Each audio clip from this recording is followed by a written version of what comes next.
access to education in relation to children with autism, and I will be covered. One of our colleagues, her name is Ben Aini. She is working at the Unified School District. So I'll be very much pleased to introduce you all. Our amazing panelists who sit next to me. They have done a very tremendous work around this area. I'll be sharing with you their background, and we'll be speaking about themselves as well, but just to give you a brief background. Dr. Samuel Singer, who's next to the left side, he's a board-certified pediatrician who has been on the medical staff at Highland Hospital since 2013. He received his medical degree from UC San Francisco and Masters of Health and Medical Science from UC Berkeley School of Public Health before completing his internship and residency at Children's Hospital in Auckland. Dr. Singer practiced primary care pediatrics and newborn medicine. He also coordinated the work of Project UNC, which support families with newborns and perform evaluation of pediatric asylum seekers through the Human Rights Clinic. That's how we've been connected with. He's been a very instrumental in this work with Human Rights Clinic. He's been as well a co-chair of the Highland Hospital Ethics Committee since 2009. I mean, this is very a brief background, but yeah, he has done a lot of extensive work in this area. Thank you, Dr. Samuel Singer, for coming here. I'll move on to the next guest speaker. Her name is Gracia Zabala. Okay. She was in the field of NDA between 2013 and was a registered media technician with the BACB for several years. And she's been working with kids, teens of all ages, of range of spectrum. Due to having spent several years in the field, she was able to learn from the kids and families. She worked on how autism show up for various individuals as well as caring for autistic kids across multiple settings. Currently, she's a neurodivergent affirming MFT and continuing to learn of ways to be affirming to the kids, teens, and adults. Thank you for joining us today. Finally, we'll have Leilani Iskender-Makonnen. She's a graduate from Pune University in India in psychology and social work. She's currently a teacher in Auckland Unified School District for underprivileged children with special education, and she's also an artist. So she has a social identity. Finally, Dr. Salus Sanduk, she's a PhD holder, and she'll join us as well to provide some kind of commentaries like at the final stage to give some kind of remark. So yeah, these are our guest speakers. I will have as well a parent who will be involving in the storytelling. I really appreciate them for their commendable work and also for their bravery to share their lived experience. Soliana Lissano will be joining us for parent storytelling, and Fiore as well. So thank you everyone for listening, and I'll be diving into the conversation. So we have here Dr. Samuel Singer, and I have a few questions for him. Would you like to translate? Then you pause and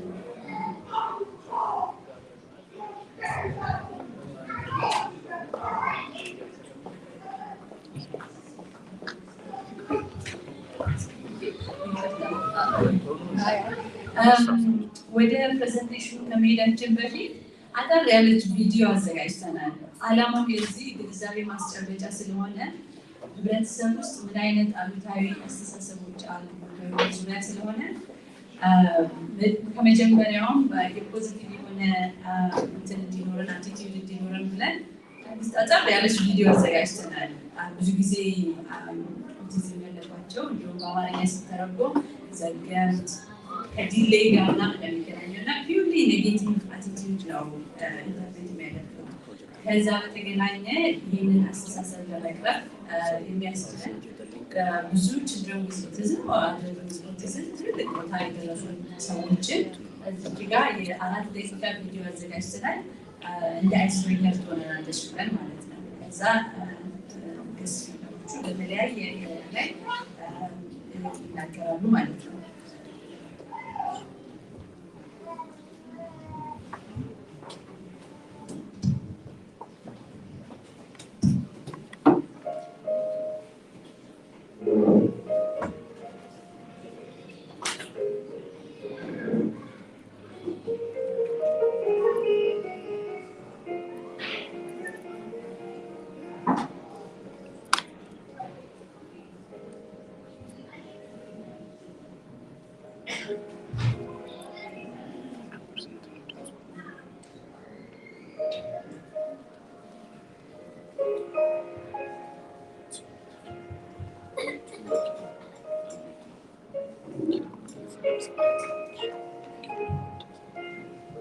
እዚህ ጋር ሊዮናርዶ ዳቪንቺ ነው የምናየው። ሁላችንም እናውቀዋለን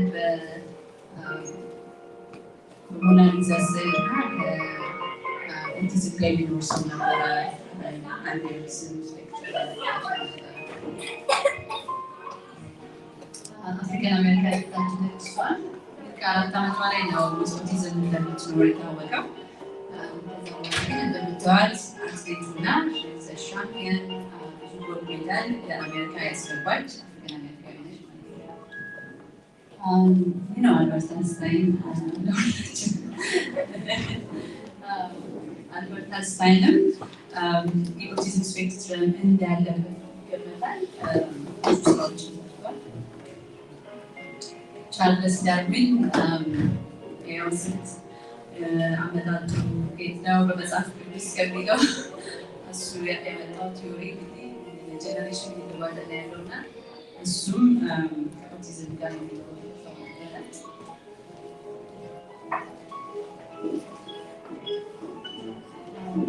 ሳይንቲስት ነው። ሄንሪ በባህሪው የሚታወቀው የሶሻል ኢንተራክሽን አልነበረውም። ሰዎች ጋር ኮሚኒኬት ሲያደርግ በወረቀት እየጻፈ ነበረ ኮሚኒኬት የሚያደርገው።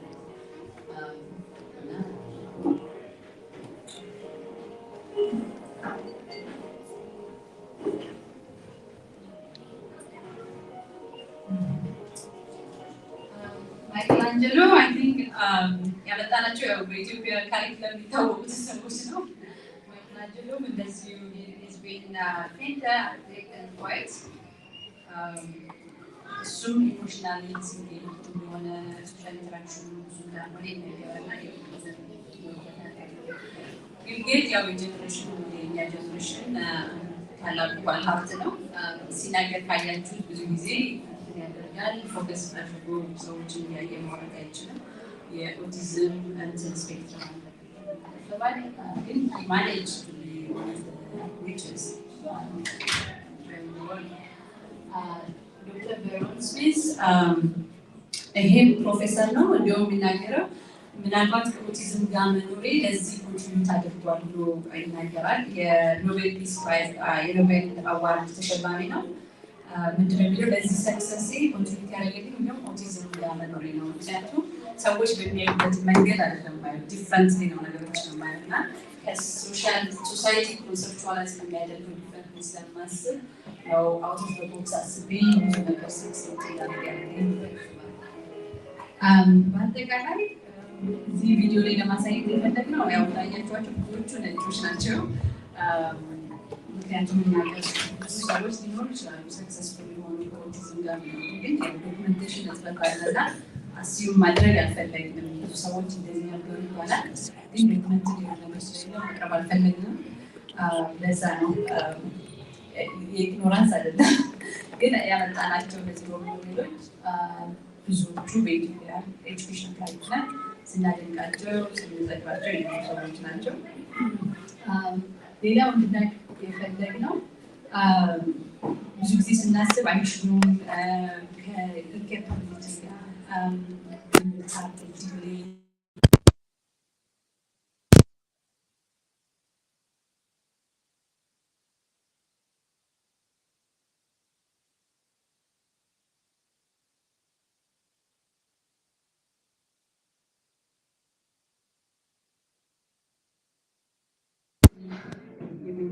ናቸው እንደተፈጠረ አድርገን ማሰብ ይኖርብናል ማለት ነው። እንደፊታችን ቀለም መለየት፣ እንደ ፀጉር መለየት፣ እንደ ሰውነት አካላችን መለየት የአእምሯችንን ሰዎች ጋር ሊለያይ ይችላል ማለት ነው። ኦኬ ስለዚህ ይሄ ነው ባጭሩ የቪዲዮ ዓላማ ማለት ነው። አመሰግናለሁ። ኦኬ so I'm going to return back to the panelists. So Dr. Samuel Singer, I can say Dr. Singer, I would like to hear from you to explain about like what's autism, because from the very definition, like people might not be aware, and I would like to hear what's autism in a very simplified language where people can understand. Yeah. Well, thank you so much. I'm really happy to be here, and I'm glad to have the chance to share with you all some of the facts about autism and break down some of the myths. But I'm also really honored to be invited into your church community, and I look forward to hearing from some families and hearing about their experiences, because they continue to be the real experts who educate me and all of us of what it's like to live with autism. Dr. Singer, አንደኛ ታላቅ እድል ነው ህብረተሰባችን ጋር አብረው ለመስራት መቻላቸው። ከዛ በተረፈ ደግሞ በሂደት ከቤተሰቦችም ጋር ስለምናገር እኛም የምናውቀው እንደምናካፍል ሁሉ ከቤተሰቦቹ ዋናዎቹ ኤክስፐርቶቹ ቤተሰቦች ስለሆኑ ከነሱ And so in starting to explain what autism is, I want to talk sort of about what the definitions are and sort of what the symptoms are that we were able to identify and name. But I also think it's really important at the same time to talk about what autism is not, because there's a lot of misconceptions out there, and I want to really set out very clearly at the beginning so we understand what the true criteria for diagnosing autism are, but also what things are not part of it and are not important to diagnosis. ስለዚህ ኦቲዝም ምን እንደሆነ ትርጉሙን ለማወቅ መጀመሪያ ቃሉን ለማወቅ በአማርኛ ትክክለኛ የሚገልጸው ቃል ማግኘት አልቻለም። እንደ መጥፎ ነገር ሊታይ ስለሚችል ስለዚህ እሳቸው የሚሉት ምንድን ነው?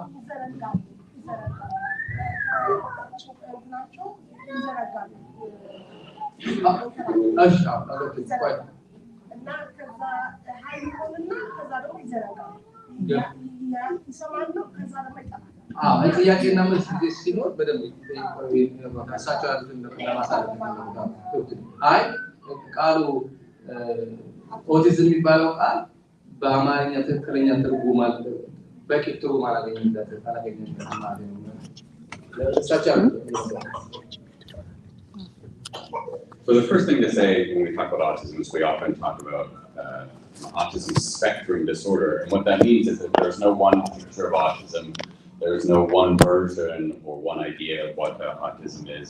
That children and adults with autism can be very severely affected or very mildly. Their symptoms present in different ways at different times. There's no one picture of it. There's a huge range of difference here. So we're going to talk about some of the similarities, but understand that many of the people don't fit the standard idea that you may have in your head of what autism is. And that's important, that there's a huge range of difference within this group. እንግዲህ አንድ አይነት ብቻ ደግሞ ያለው የተለያየ አጋራሾች ስላሉት አንዳንድ ሰው ላይ ይጠነከራል፣ አንዳንድ ሰው ላይ ቀለል ያለ ይሆናል። ግን ብዙ ስፔክትረም ስላለው ወይም ሰፊ የሆነ ሬንጅ ስላለው እያንዳንዱን እናገራለን።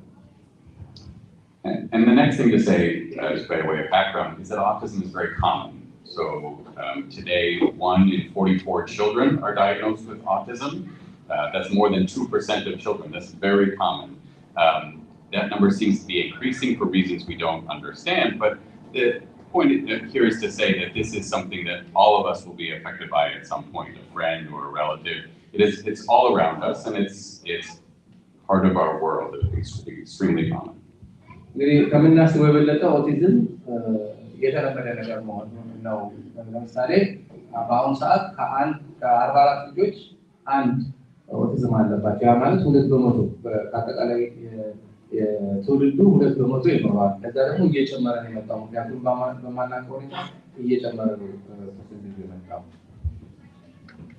And when we talk about diagnosing autism, what we are looking for at first is really two core sets of symptoms. And the first is around difficulties with social communication, and the second is around what we call the repetitive behaviors. And I'll talk about each of those. Jadi autism diagnosis ለማድረግ ሁለት አይነት ናቸው እስካሁን የሚታወቀው። አንደኛው የማህበራዊ ግንኙነትና ከሰው ጋር ያለው ኢንተራክሽኖች ችግር ይኖራል። ሁለተኛው ደግሞ ነገሮችን መደጋገም። So difficulties with social communication are most obvious among the people who do not speak. And there's a group of people with autism, as many as 1 in 3, who have very little speech. And that's obvious that they have difficulty with social communication. But even people with autism who are very verbal have difficulty with communicating with others. እንግዲህ የመጀመሪያው ካቴጎሪ የመጀመሪያው አይነቱ ከሰዎች ጋር ያለን ግንኙነትና ግንኙነት የሚቸግራቸው ናቸው። ዝምተኞቹ ናቸው፣ ግን እየተናገሩ ደግሞ እንደዚህ አይነት ዲፊካልቲ ያላቸው አሉ። So we often will notice a difficult with sort of back and forth conversation. A person with autism may seem like they are sort of talking at you rather than talking with you back and forth, because they are not sort of understanding the full back and forth flow that we have in communication normally. እና የመጀመሪያዎቹ የሚናገሩ ቢሆኑ የምልልስ ንግግር ላይ ሲናገሩ ወይ የቁጥኝነት ይመስላል ወይንም በንዴት ሲናገሩ ይመስላሉ፣ ግን ያ የዲፊከልታቸው አካል ነው። And that kind of difficulty in communication shows up as well in nonverbal communication. So one of the very, very typical findings in people with autism is difficulty or just a lack of making regular eye contact in normal communication. So not looking people in the eye, not sort of focusing on them when they're speaking to them or connecting to them, or even sort of looking you in the face to get your attention the way we do normally.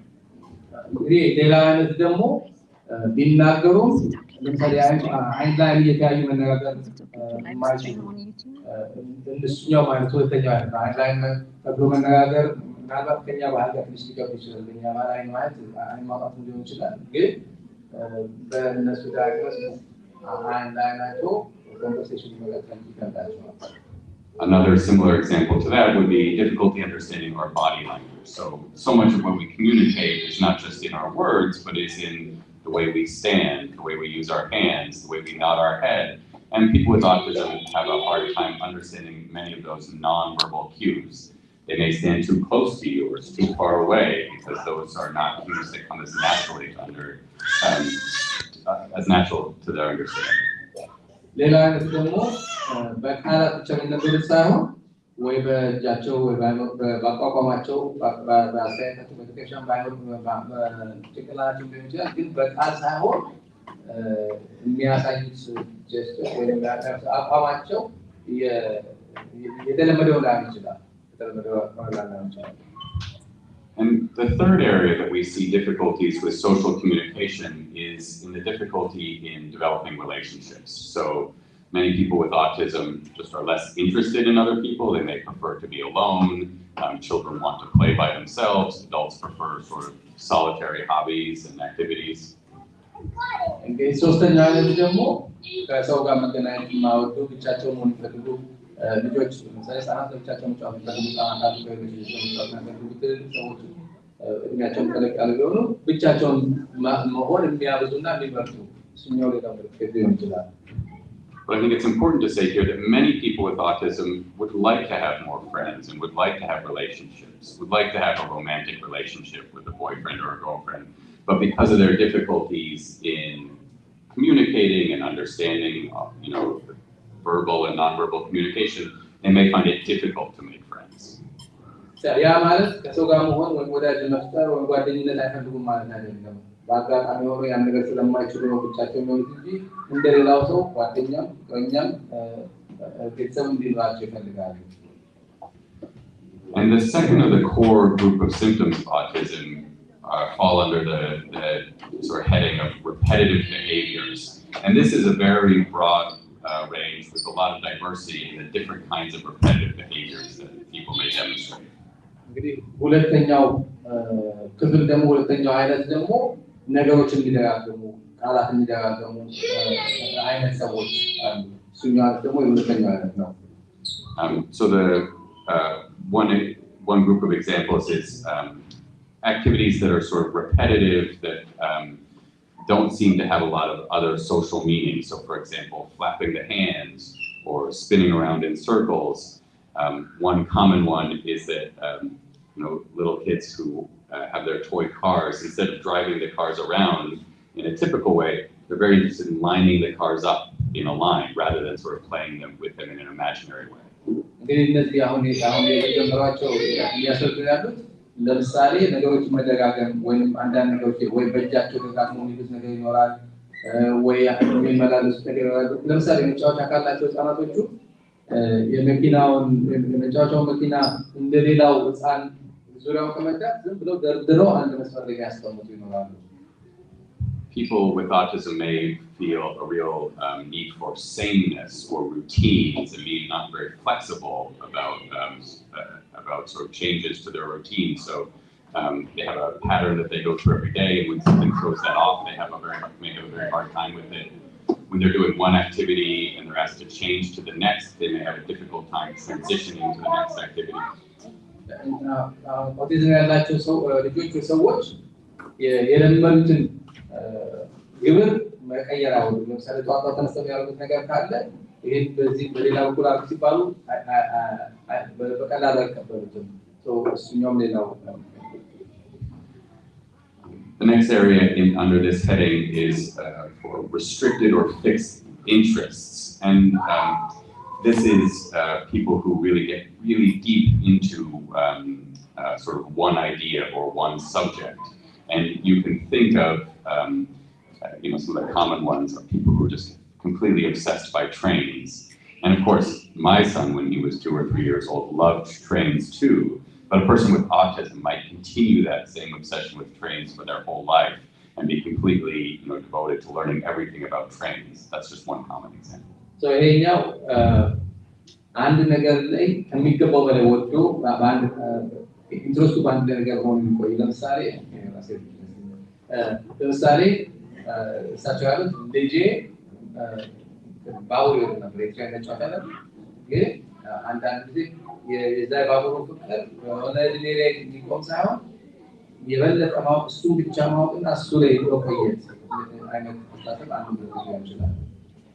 And the last of this group of symptoms is about difficulty with processing sensory information.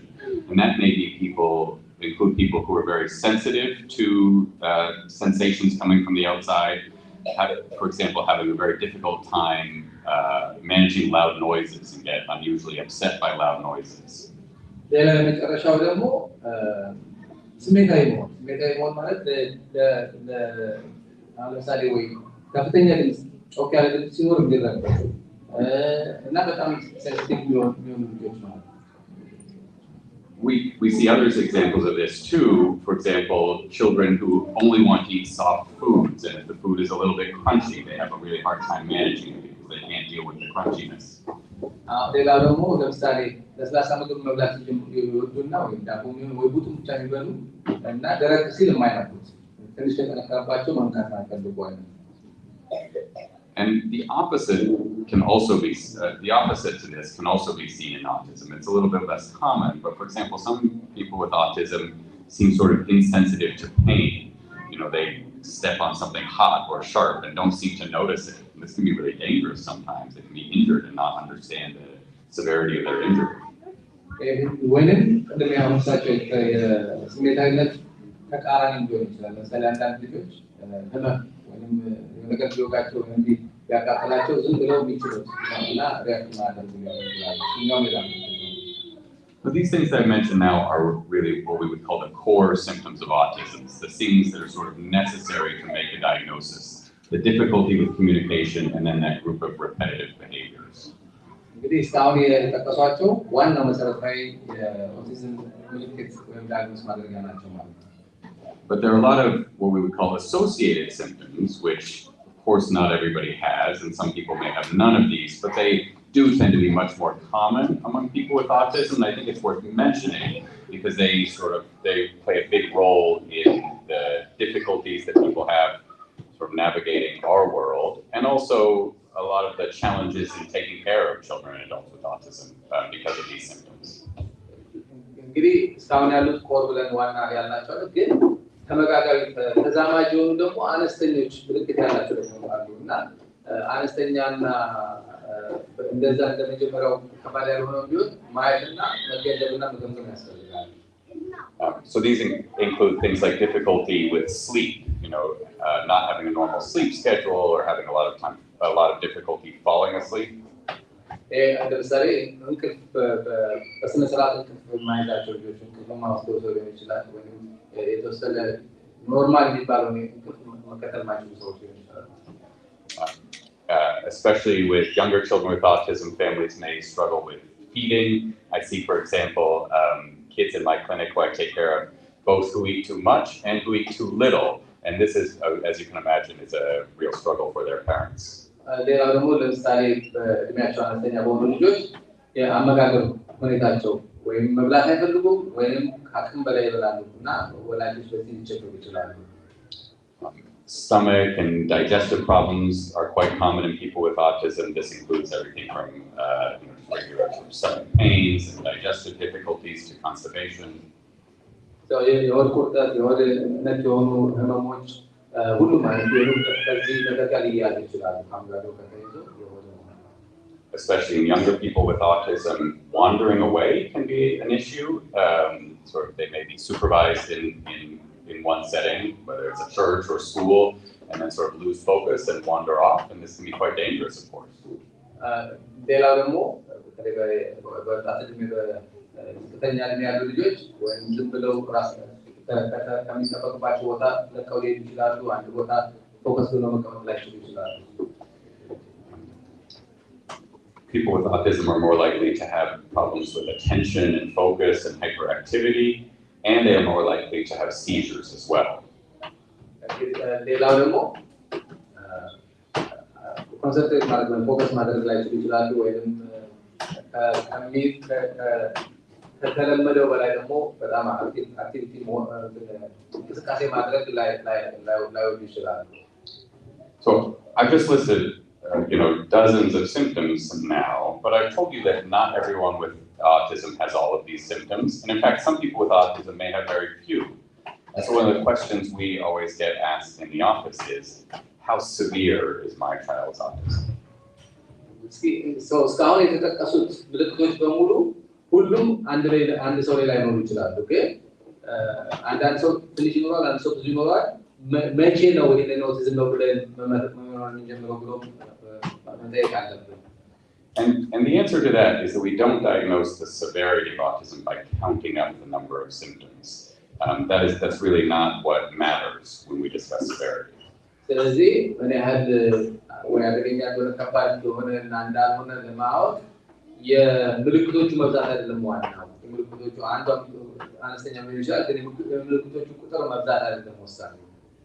What really matters when it comes to the severity of autism is understanding how much support does this person require to function with the rest of us. It's really about how are they able to move through this world, and how much support do they need, whether it's individual hand-holding at every step, or some people who are able to work and go to school and function nearly independently. So ዋናው ወሳኙ ምንድነው? ይህ ሰው ወይ በዚህ ነገር ውስጥ የሚጠቁ ልጆች ወይም ሰዎች ምን ያህል እርዳታ እንደሚያስፈልጋቸው ማወቅ አለብን። ረድተናቸው የሌላውን ሰው ተግባር በዚህ ምድር ውስጥ በዚህ ዓለም ላይ እንዴት ነው እንደሚችሉ ምን ያህል እርዳታ እንደሚያስፈልጋቸው ማወቅ አለብን።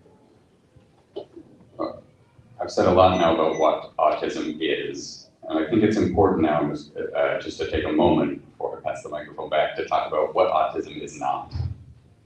ስለዚህ ስለ አውቲዝም እስካሁን ይሄን ነው ብሎ ሳንቻስልታል ግን ወደ ሌላው አረስተ ከመሄድ በፊት አውቲዝም ምን እንዳልሆነ መነጋገር አለብን። And the most important thing I want to say about that is that I do not consider autism a disability. ወይመጀመሪያ ወሳኝ ነገር አውቲዝም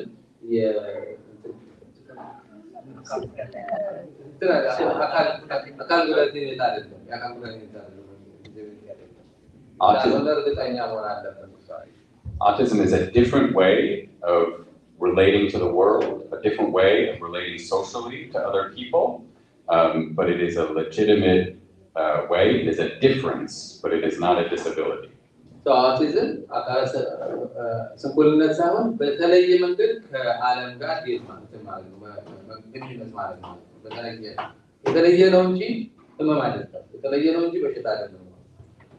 This is more than 2% of our friends and relatives. These are people who go through the world differently than the way we do, but they are able people. They are capable people. ያ ማለት እንግዲህ በሰው ከቁጥር ከህዝብ ቁጥር 2% በላይ የሆኑ ሰዎች በዚህ ውስጥ ይላሉ። ያ ማለት ህመምተኞች ናቸው ወይ ለገምተኞች ናቸው ማለት ሳይሆን የተለየ መንገድ በተለየ መንገድ የሚሰሩና የሚንቀሳቀሱ ሰዎች ናቸው። And along with this, it's important to note that autism is not the same as mental retardation. ዋናው የአእምሮ ህመም እንዳልሆነ በጣም ተረታተን ማወቅ አለብን። አውቲዝም ማለት የአእምሮ ህመም አይደለም። That people with autism can have average intelligence, above average intelligence, and sometimes below average intelligence, just like the rest of us.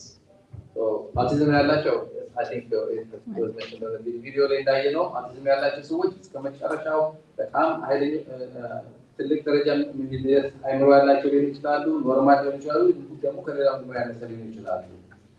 Now, it's true that people who have difficulty communicating, whether they can speak or not, may not be able to show us their intelligence or communicate their intelligence. And they may need other ways to do it, whether it's writing down or performing music or painting. That is their way of communicating their intelligence. And because they don't communicate as easily as the rest of us, it's easy sometimes to assume that they are not as intelligent, but that is not correct and should not be assumed. ስለዚህ በዚህ በአውቲዝም ውስጥ የሚሄዱ ሰዎች በቃላትና በንግግር ራሳቸውን ማስተዳደር ባይችሉ ወይ በጽሁፍ ወይ በአርትና በስዕል ወይም በሙዚቃ ከሌሎቻችን አንዳንዴ በተሻለ መንገድ ራሳቸውን ኤክስፕረስ ማድረግ ይችላሉ፣ ራሳቸውን ማስታወቅ ይችላሉ። And I think it's important, as we've been talking about the challenges that people with autism have, to note that many of them find strengths in their autism. Is that because this is a different way of going through the world, it can also be something that provides certain strengths. For example, people with autism may be very good at sort of attending to fine details and focusing their attention on details. እና በአውቲዝም ምክንያት እንደልባቸው ስለመነጋገር የማይችሉ ሰዎች ምናልባት በዛ ተግዳሮት ምክንያት የተቀረው አእምሯቸው የተቀረ ነገር ላይ ሌላ ነገር ላይ ጠንክረው ወይም አንድ የተመረጠች ሁኔታ ላይ ከሌሎቻችን የተሻለ ሆኖ ሊገኙ ይችላሉ። ብዙ ጊዜ የታየ ነው። People with autism may be very honest and loyal people. autism ያላቸው ሰዎች በአብዛኛው በጣም ታማኝና እውነተኞችና መታመን የሚችሉ ናቸው። And we talked about how some people with autism have a lot of difficulty speaking and learning to speak, but some turn out to be extremely verbal and very good at using words. አንዳንድ ጊዜ መናገር የሚያዳግታቸው ሰዎች እንዳሉ የሚታወቁ፣ ሌላ ጊዜ ደግሞ ቃላቸውን በጣም መጠቀም የሚችሉ በጣም ራሳቸውን ማስገት የሚችሉ ሆነው ይገኛሉ ከኖርማል የተሻለ። And others will find other ways of communicating, even if they can't do it in words. For example, painting or music you mentioned, and there's these other ways to communicate. Again, this is a difference. It may not be the way we are used to communicating, but people with autism will sort of find their way to these other methods. ቅድም እንደጠቀሱትም እንደሌላው ሰው በቃላት ሀሳብ መቀየር ላይችሉ ይችላሉ፣ ግን በበለጠ ሁኔታ ወይ በስዕል ወይ በአርት ወይም ደግሞ በሙዚቃ ራሳቸውን መልእክታቸውን ማስተላለፍ ይችላሉ። And the last thing I'll mention just before passing the microphone back is that autism does not stay the same for the whole lifespan.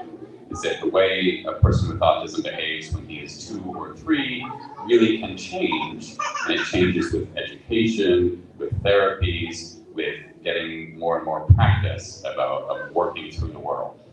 So autism በልጅነታቸው እንደተጀመረ በዛው እድሜ ልክ የሚኖር አይደለም።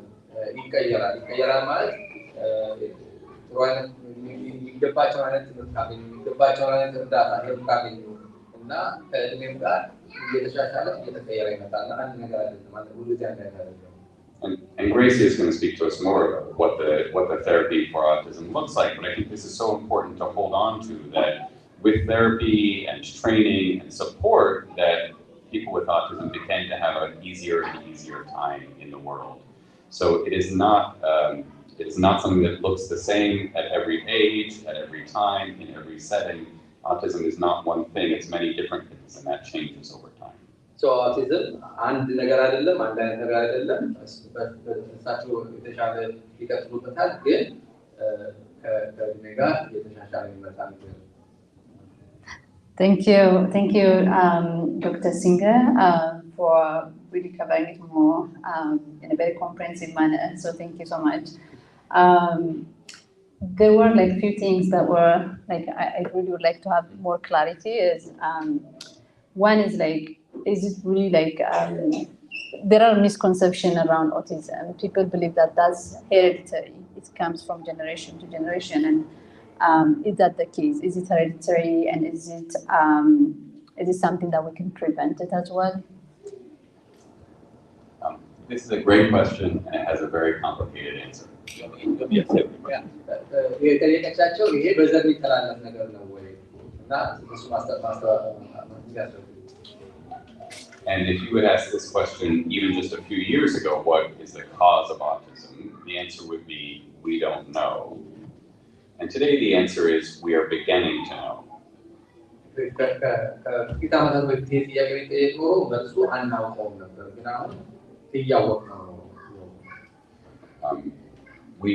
One thing we do know is that there are many different causes of autism, and that no one of these determines that a person will certainly have autism, but together they increase the risk that a person will be born with autism. እንግዲህ የኦቲዝም መነሻ ተብሎ የሚታመኑ ብዙ ነገሮች አሉ፣ ግን እነዚህ ነገሮች ደግሞ ይሄን አይነት ኦቲዝም ይፈጥራሉ ማለት አይደለም። But it is true that there is a genetic link to autism, that parents with autism are more likely to have children with autism. But most children of parents with autism will not have autism. በዘር የተላለፈ እድል አለው። autistic የሆኑ autism ያለባቸው ወላጆች autism ያላቸው ልጆች ሊኖራቸው ይችላሉ፣ ግን የግድ ይተላለፋል ማለት ነው። እንደውም አብዛኞቹ autism ያላቸው ወላጆች ልጆቻቸው አይኖራቸውም። And similarly, in a family who's had one child with autism, the next child has a chance that somewhere between 1 in 10 to 1 in 5 that the next child will have autism. But that means that most of the second children will not have autism. ልጆችም ላይ ደግሞ የመጀመሪያው ልጅ ወይም አንዳቸው ልጅ autism ካላቸው የሚቀጥሉት ልጆች ከአንድ እስከ 5 እድል ሊኖራቸው ይችላል። ማለት ነው ይሆናል ማለት ነው። አንድ ብቻው ነው ሊቀር ይችላል። I'll just we'll mention a couple of other factors that seem to increase the risk of autism, but again, none of these determine it. ሌሎች ደግሞ ምክንያቶች ሊኖሩ ይችላሉ እድሉን የሚጨምሩ ግን ወሳኝ ናቸው ማለት ነው። እድሉን የሚጨምሩ የሚችሉ ምክንያቶች ሊኖሩ ይችላሉ። Older parents are more likely, if they have their children when they're older, to have more likely to have children with autism. በእድሜ የገፉ ወላጆች ልጆቻቸው autism ሊኖራቸው ይችላል ብሎ የሚታመን ነገር አለ። And we also know that there are environmental factors that increase the risk, things like exposure to pesticides or pollutions or even some medications during pregnancy. ሌላው ደግሞ የመኖሪያ የኑሮ አኳኋናቸው ለምሳሌ ለኬሚካሎችና ለተባማክቴሪያ ወይም የሚደረጉ ነገሮች በልጅነታቸው ኤክስፖዝ ሊሆኑ ሊሆን ይችላል። But I think it's important to say that this is science that is still developing, it is still new, and so we know about these things that are sort of increasing the risk, but we really are still learning about how all of these factors interact. And in some cases, in many cases, there's no one thing we can point to. ቅድም እንደጠቀሱት ይሄ ሳይንስ እያደገ ያለ ሳይንስ ነው። እየተማርን እያወቅን ነው እየመጣን ያለ ነው። እድሉ እየጨመረ ይመጣል ማለት ነው እንጂ ስላልተረጋገጠ አሁን እውቀታችን እየጨመረ ነው። Thank you, Dr. Singer. That really speaks a lot because there are lots of misconceptions around that, and we would like to have more clarity. The other question is sometimes it's like autism is used interchangeably as a speech delay, and can we clarify that as well? Because sometimes speech delay can come up with like adaptive mutism. Because, for instance, for immigrant community, whenever we come here, it's a new environment, new school, new system in place. So there are kids who just mute for a certain time, like to communicate with their friends and so on. So sometimes when they go to their pediatrician or something, in terms of diagnosis, or you need to check in for autism. So there is a fear and worries around that. So can you clarify that? Thank you. So ከንግግር የመጀመሪያ የህፃናት ንግግር ሲጀምሩ ወደ ኋላ ሲዘገዩ ከኦቲዝም ጋር አንዳንድ ጊዜ ይምጣጣል። አንድ ናቸው ወይስ ሊሆኑ ናቸው? This is a great question because it really gets to how we start to identify autism. Because it is true that for many children, being late to speak is one of the first signs or the first things that raises our attention that this might be autism. በነገራችን ላይ አሁን ጥያቄ ላይ እና በተነሳው ነገር ላይ እኛ በተለይ የሌላ ባህል ሰዎች ሆነን እዚያ ጋር ስንመጣ ሐኪሞቹ ኦቲዝም ሊሆን ይችላል አስመዝግቡ ሊሉ ይችላሉ። ግን እኛ ያው ከባህል ከሁኔታዎች መቀየር ይችላል። አሁን እሳቸው የመለሱት ምንድን ነው? እርግጥ ንግግር ሲጀመር መዘግየቱ የኦቲዝም ምልክት ሊሆን ይችላል። ግን ያ ማለት አይደለም። ምልክት ሊሆን ይችላል። But of course we know that many people who do not have autism are slow to speak for any number of reasons. And I actually don't believe that immigrants are slower to speak than other people. We see this in every kind of community. There are lots of reasons why kids just are a little bit delayed to talk. የልጆች ትንሽ መዘግየት ከኦቲዝም ጋር ይገናኛል ብያለሁ። እንደ ምልክት ሊሆን ይችላል፣ ግን necessarily እሱ ነው ማለት አይደለም። ግን እንግዲህ እሳቸው ለማስታሰብ የኢሚግራንት ልጆች ከውጭ የመጣን ልጆቻችን እንደውም ወደ ኋላ ይዘገያሉ ብያለሁ። But it is true that we start to focus more and pay more attention when a kid is not speaking the way we would expect for age. And then what we need to do is look for these other things, the way that they use nonverbal communication. For example, I would expect a child of 15 or 18 months to be able to point at the thing he wants, point at his milk or his water. And even if he's not saying the word, he's communicating and he's using great nonverbal communication. So those are, that's a very specific example, but that's a sign of a kid who wants to communicate even if he's not using the words yet. እንግዲህ ልጆች በቃላት እንኳን ቀርጸው መናገር ባይችሉ ቢያንስ ድምፅ ሳያወጡ በምልክት የሚፈልጉትን ነገር ማሳየት አለባቸው። የ15 ወር ልጅ የሚፈልገውን ነገር በጣም ተቆሞ መናገር አለባት። እሱን ማድረግ ካልቻለች ኮሚኒኬት ግንኙነት እያደረጉ ላይሆን ይችላል ብሎ መመልከት ነው። So even in the kids who are not speaking yet, we look at other ways they use nonverbal communication. Are they making eye contact? When they see something interesting, do they want to bring it to their parents' attention? Look at this with me, or I found a new toy, come check this out. Even if they're not using words, are they trying to get that attention and have that kind of sharing communication with the parent? So, ቢያንስ ከወላጆቻቸው ጋር አይን ላይ መተያየትን ያደርጋሉ ወይ? የሚፈልጉትን ነገር መጥተው ለሚያምኑት ስራ ሳይሆን ወላጆቻቸው ያሳያሉ ወይ? ይህን ፈልጋሉ ብሎ ይናገራሉ። ቃልም ባይሆን በምልክት ያሳያሉ ወይ? And of course, most kids who have delayed speech will have a pretty good understanding of our speech, of the parent's speech. So they'll be able to understand and follow commands. And children with autism will do a less good job at understanding their parents. So autism ሳይሆን ንግግር ዘግይቶ የሚጀምሩ ልጆች ቢያንስ ወላጆቻቸው ወይም የሚያደርጓቸው ሰዎች የሚናገሩትን በደንብ የተሻለ ይረዳል። ኦቲዝም ያላቸው ልጆች እንደዛ ላይ ረዱ ይችላሉ። Thank you, Dr. Singer, for really explaining it well. One last question, then we'll get back to you later on during Q&A. But one question is, we might notice like a certain sign and symptoms in our kids. And does that mean like, when are we going to be curious and reach out to the pediatrician or someone who's going to do the diagnosis? Because some signs and symptoms can happen as well for other kids as well. And when can be curious as a parent? So መቼ ነው እንግዲህ ከቆየ ከተባለ መቼ ነው ይሄንን ነገር ማየት ያለብን ብለን እንደ ወላጆች ወደ ሐኪም መውሰድ ያለብን ላልተቻቸው? I think this is a really important question. I think for me, there is never a wrong time to bring this kind of concern to a pediatrician, because there is almost no harm to assessing the child more, to examining more, to doing more in-depth evaluation. Autism may be diagnosed and it may not, but just checking it out, trying to examine and understanding the child better really can't cause much harm. እንግዲህ በእነሱ በሳቸው አስተሳሰብ ልጅን ሄዶ ማስመርመር ምንም መጥፎ ነገር የለውም። ቢሆንም አውቲዝም ቢኖርም ባይኖርም ልጆችን ሄዶ ሐኪም ጋር ማሳየት የሚያምሮ የአውቲዝም ሰዎች ማሳየት ክፋት የለውም ቢኖርም ባይኖርም። And I know from experience working with parents that many of them are worried about this diagnosis or don't want to go down that road, or they may want to avoid that kind of evaluation.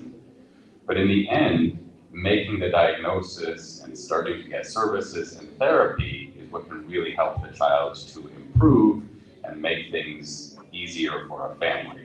So to me, there is never a reason to delay or to avoid those things. The benefits are huge and the risks are really very low. There's almost nothing here that will harm the child.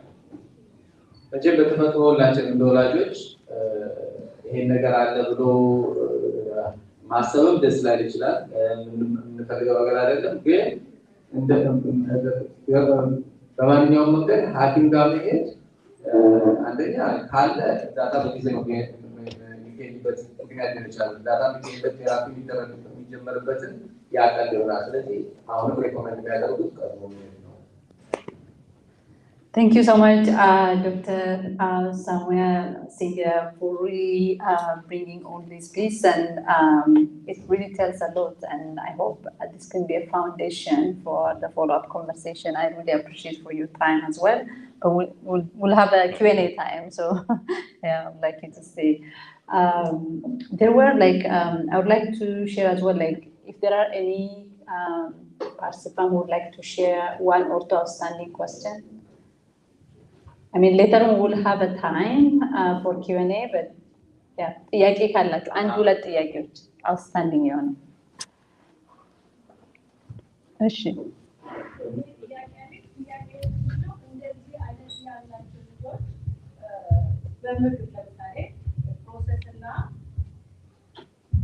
ፕሮሰስ ያልሆነ ምግብና ይሄ አንዳንድ ነገሮች ያልሆኑ ምግቦችን ብንሰጣቸው በሽታውን የመቀነስ እድል አለው ወይ? ናቹራል ሹገር የሌለበት ናቹራል የሆነ የተፈጥሮ ምግብ ቢመገቡ የነሱን በሽታ ሊቀንስ ትንሽ ይችላል። እሱ ነው ጥያቄ።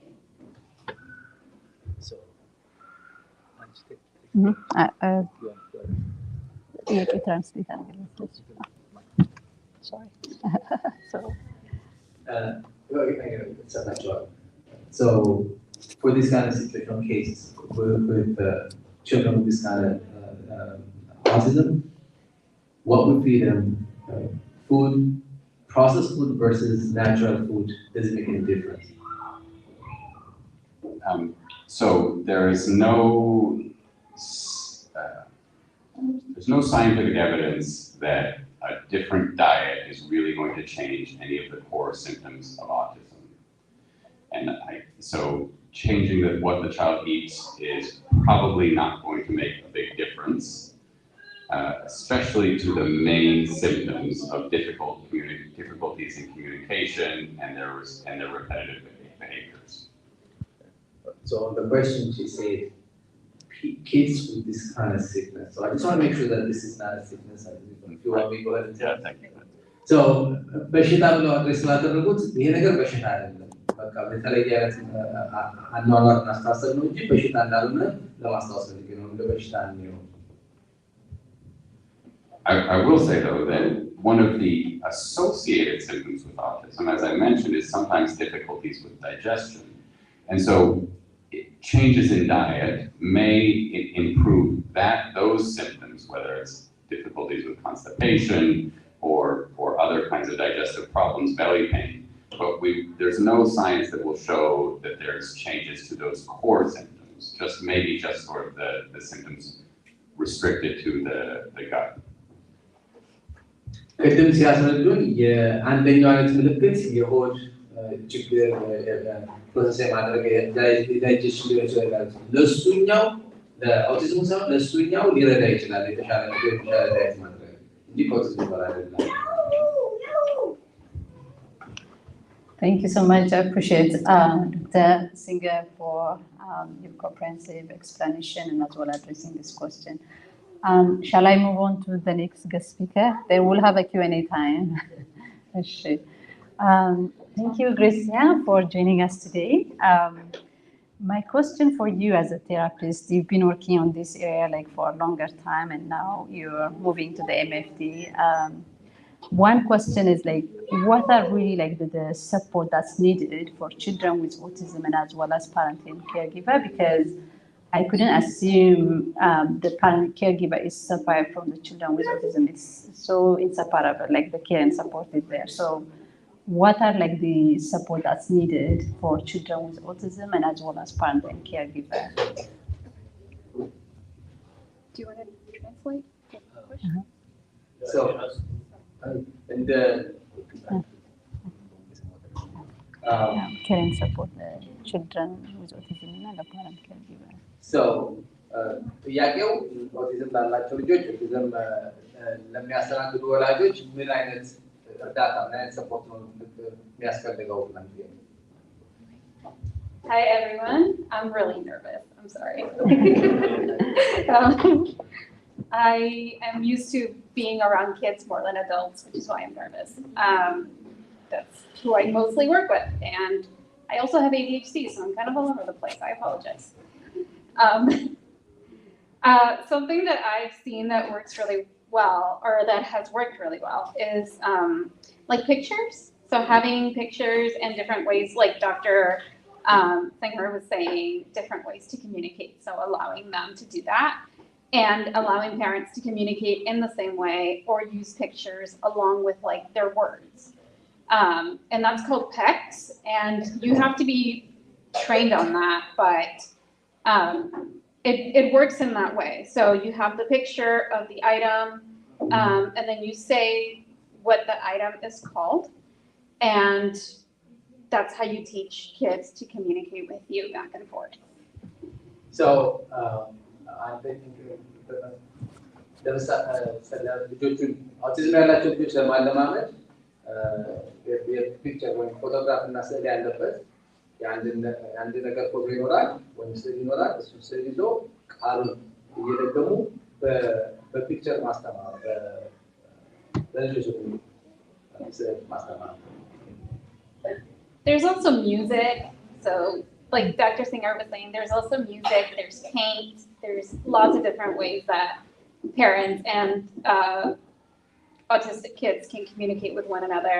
And as long as, you know, you're being attuned, so you're paying attention to what their needs are and the ways that they communicate, parents are usually able to figure out ways that they can talk to their kids. ያው ወላጆች ሁሉ ጊዜ የተሻለ ነገር ማወቃቸው ማግኘታቸው አይቀርም እና ከስዕሉና ከፎቶግራፉ በተለየ በሙዚቃ በመዝሙር እንደገና ደግሞ በሌሎች ስዕሎች ቀለም በመቀባት ከልጆቹ ጋር ያላቸውን ግንኙነት ወይም ኮሚኒኬሽን መጨመር ይቻላል። Thank you, Gracia. Before moving on, I would like to announce YouTube streamline እያደረግነው ነው ለፓርቲሲፓንት ለመግለጽ ያክል ነው።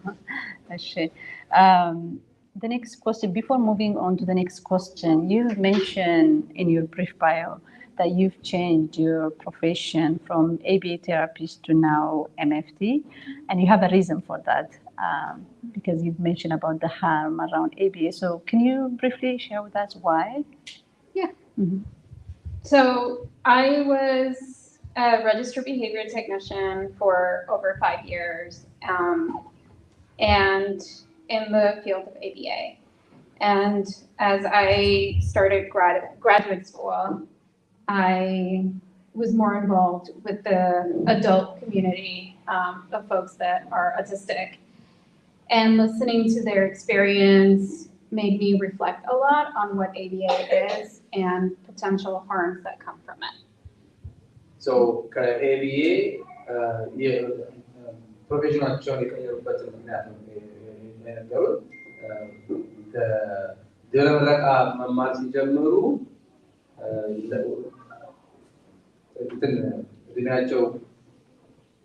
ከህፃናት የተለየ ትልቅ ሰዎችም የሚሄዱበትን ችግር ሳይ ወደዛ እንዲገፋበት ገፋፋኝ። So one of them was making them communicate the way that we would communicate, which seemed really unfair to me because that's not the way that they want to communicate and what they feel comfortable with. And adults. Yeah. ወደ አዋቂዎች የገባሁበት ዋናው ምክንያት አዋቂዎችን ግንኙነት እንዲያደርጉ ኮሚኒኬት እንዲያደርጉ ፕሬሽር ሲደረጉ ሲገፉ ሳይ የበለጠ ወደዛ እንዲሄድ ገፋፋኝ።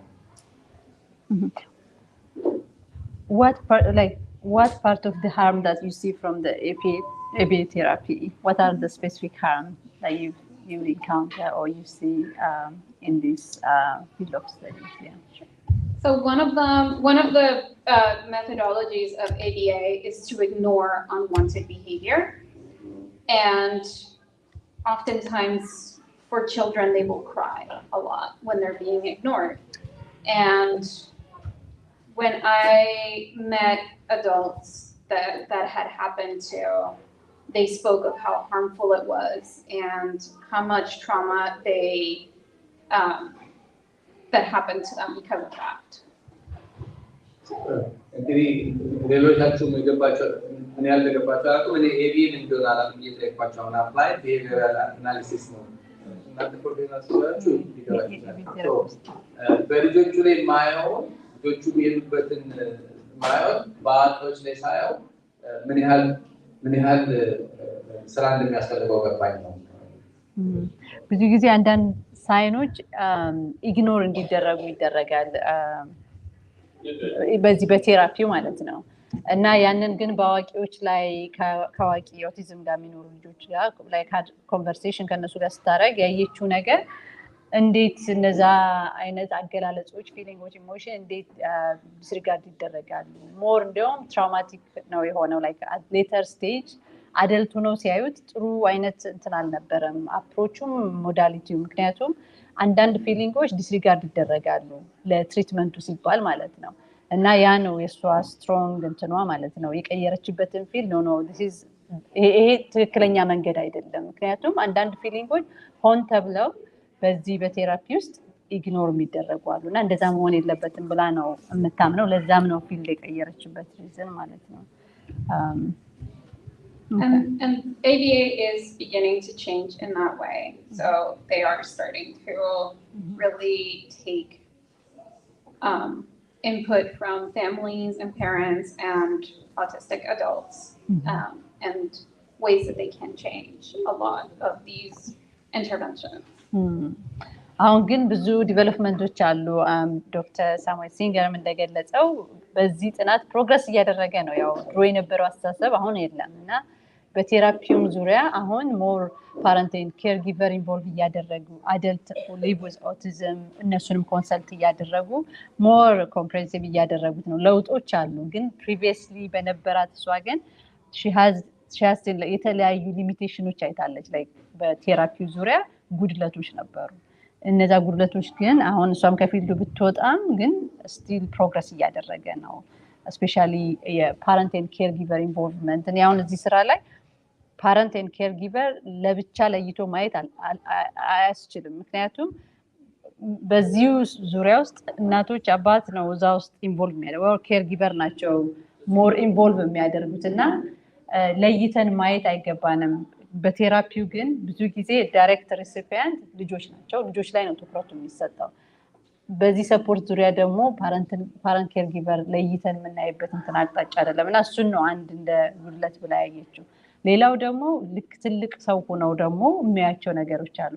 እንደዚህ አይነት ፊሊንግ ወይ እንደዚህ አይነት ኢሞሽን ባይገታ ኑሮ ምናልባት እንትን ይለኝ ነበረ፣ እዚህ ቦታ ላይ ላልሆን ይችል ነበር፣ ኦር ትራውማቲክ ነበር ያ ኤክስፒሪየንስ። ላይክ ቴራፒ እንዲህ አታድርግ ብላ ስትለኝ በጣም ትራውማቲክ ነበረ፣ አሁን አድጌ ኦብዘርቭ ከማደርገው ከማገናዝበው ብለው ይናገራል። እና ያንን ማየቷ ለሷ ፊልዱን ልትቀይር አድርጓታል። ግን ኤቢኤም ውስጥ ብዙ ለውጥ አለ። ላይክ አሁን ጉድለት ሙሉ በሙሉ አለው ማለት አንችልም። ፕሮግረስ እያደረገ ነው፣ እየተማረን ብዙ ፕሮፌሽኖች እየተማሩ እየቀየሩ ነው ያለው እና ይሄም ኤቢኤም በዛው ዲቨሎፕመንት ውስጥ ነው ያለው ነው ያለችው። Thank you. Do you have anything to add on this? Okay. So the other one is I would like you to see as well from ecological framework, like we start the support and care from the family and then community and then society, right? So how do you see the different roles between the families and then community and the society and the state as well? What will be the role, the distinctive role? Yeah. The role that I usually see is that families are a lot more accepting. Can you translate? You can translate and then you. So ጥያቄው ምንድን ነበር? ጠየቀቻቸው ከቤተሰብ እንደገና ደግሞ አካባቢ ከዛ ህብረተሰብ በምን ደረጃ ነው እርዳታው መካሄድ ያለበት? So families tend to be more accepting of their children's behaviors and the way that they communicate with the world, or they try to communicate with the world. And most of our society does not. They have a very distinct way of saying, okay, we communicate this way, so I have to face you, I have to look at you in the eye, and all of that. And that's a really big change from what kids at home like how they may communicate. So ቤተሰብ የተሻለ ነው የሚሆነው። ቤተሰብ ልጆቹን ያሉበት ሁኔታ ለመቀበል ይቀለዋል፣ ራሱን ያስተካክላል። ግን ህብረተሰቡ አይኔን እያየኝ ያላወራም ብሎ እንደ ፍርዳማ ሊሆን ይችላል። ቤተሰብ ቶሎ ይቀለዋል፣ ግን ህብረተሰቡ እንደዛ ይችላል። Okay. And then community, society, and state. You can just briefly give an example. The state is mostly gearing a lot of paperwork. This is what that looks like when it comes to kids that have any kind of special need, including kids that are on the spectrum or who have ADHD. ስቴት ሲሆን ደግሞ ከኮሚኒቲው በላይ ደግሞ ስቴቱ ደግሞ ብዙ የቢሮ ስራዎች አሉበት እና ብዙ የተለያየ ሰፊ ፊልድም ቢሆን ሰፊ መስክም ቢሆን ብዙ በሷ እንደገባኝ ብዙም ከሚገባው በላይ አስቸጋሪ የሆነ ወረቀት ያያዛላቸው። And as a community, we are here as a community, so what would be our role to support children with autism and their parent caregiver as well? So እንደ ማህበረሰብ ይሄ ማህበረሰብ ምንድነው ኃላፊነቱ? ልጆቻችን እንደዚህ አይነት ልጆች ሊኖሩ ያሉ ልጆች ለማድረግ ምንድነው ማድረግ ያለብን? ማሻሻል ያለብን? So I'm Peruvian, and my brother, when he was younger, was also sort of borderline on the autism spectrum, and we're really big on community in my culture, and ways that our community was most often helpful was to get to know our family, was to get to know the way that my brother interacted with other people, ways that he would play and communicate and just be in the world, in his world. ልክ እንደኛው እሳቸው ራሳቸው ከፔሩቪያን ናቸው። ከፔሩቪያን የመጡት እና ታናሽ ወንድሜ በዚህ አይነት ዳግኖስ ለመደረግ በኦርደር ተደርጎ ነበረ እና ዋናው ኮሚኒቲ ወይ ህብረተሰቡ ማህበረሰቡ ከልጃችን ጋር በመጫወት ከወንድሜ ጋር በመጫወት ብዙ በርቷል እና ማህበረሰብ ይረዳል ማለት ነው። And for my mother, it was, sometimes she needed a break. And so other community members would step in and give her a break. It was sometimes she needed help making meals or things that my brother would like because he was a very picky eater and did not want to eat anything that was Peruvian. So, ወንድሟ በሚያደርግበት ጊዜ ለእናቷ በጣም ብዙ ሸክም ነበረ። አንዳንድ ጊዜ እረፍት ያስፈልጋቸዋል። ሁለተኛ ነገር ደግሞ ልጁ የተወሰነ ነገር መብላት ፈልገው እሱን ለማዘጋጀት ብዙ ኃላፊነት ነበረባቸው። እሱ ማህበረሰብ ይረዳል። Okay. Thank you. Thank you so much, Gracia, for giving as well an example of yourself. I appreciate. There is one thing in terms of the therapy approach that I would like to ask you. Always there is a problem, children with autism are considered as a problem, and let's fix them. There is an approach saying let's fix them because they have a certain issues and problems. So how can we foster the support without really changing them or fixing them, because they are not a machine, right? So how can we foster the support system without really focusing on changing them all the way? Because the thinking is they need to fix it or they need to fit into the general box. So always the tendency is fixing them or changing their behaviors and things like that. So how can we really working with them and supporting them without really fostering the change? Does that make sense? Mm-hmm. Okay. So ጥያቄው እንደዚህ አይነት የሚሄዱ ልጆቻችንን ብዙ ጊዜ የሚታየው ምንድነው? ችግር አለበት። ይሄን ችግር እንዴት እናቅርበው ወይ እንዴት እናሻሽለው? እንደሱ ከማለት ይልቅ ምን አይነት የተሻለ አቀራረብ ምንድነው ብለው መጠየቅ። This is a big question.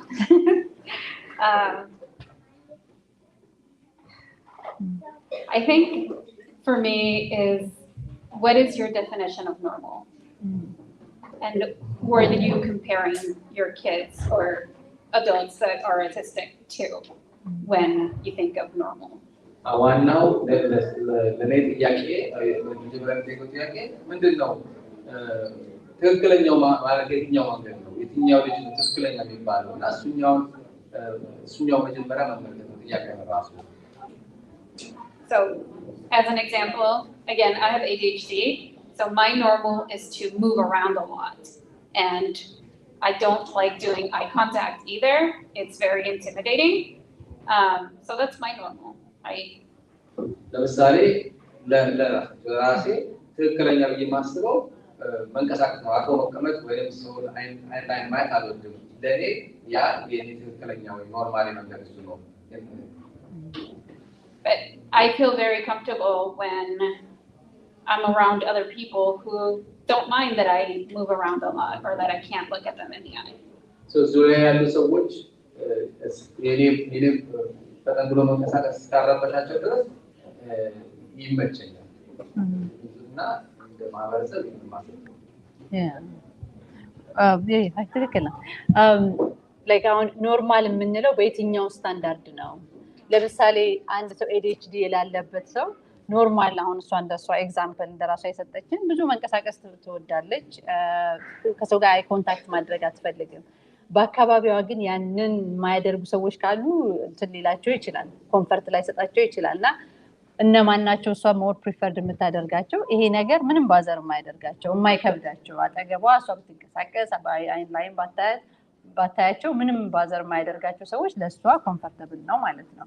ስለዚህ ኢትስ ኦል አባውት ሴቲንግ ሲቹዌሽን፣ ያለበት ሲቹዌሽን የምንፈጥረው ሰፖርቲቭ ኢንቫይሮንመንት ነው ዲሳይድ የሚያደርገው ሁሉ ጊዜ ያን ልጅ እዚህ ጋር ፊክስ ማድረግ አለ እዚህ ጋር ሚት ማድረግ አለብን ምናምን ያን ሲስተም እናረግ ከሆነ ለምሳሌ ኮሚኒቲ ጋር ስንል ጎንበስ ብለ ሰላም ማለት አለብን ወይም ደግሞ እዚህ ጋር ቁጭ ማለት አለብን ምናምን የምንለው ከሆነ ኢትስ አንኮምፎርታብል እና ደግሞ ሚትም ሊያረግ አይችልም ልጁ እንደዛ አይደለማ ክሬት የተደረገበት ብለናል አስተሳሰቡ ወይም ደግሞ አፈጣጠራቸው ቀለማችን እንደሚለያየው የፀጉር ቀለማችን የፊት ከለራችን እንደሚለያየው እነሱም በአእምሯችን ይለያያልና እዚህ ጋር እንደዚህ ያድርግ እዚህ ጋር እንደዚሁም ብንለው ሚት ላይ ያደርግ ይችላልና ያንን ኢንቫይሮንመንት መፍጠር እንደ ኮሚኒቲ እንደዛ ቢያደርጉ ምንም ባዘር ማያደርግ እንዲሁም አክሰፕታብል የሆነ ኢንቫይሮንመንት መፍጠር ያለብን ኦኬ እንደዛ የሚያደርገው እንደዚህ ስላለበት ነው ብለን አንደርስታንድ የሚያደርግ ስፔስ ነው መፍጠር ያለብን ነው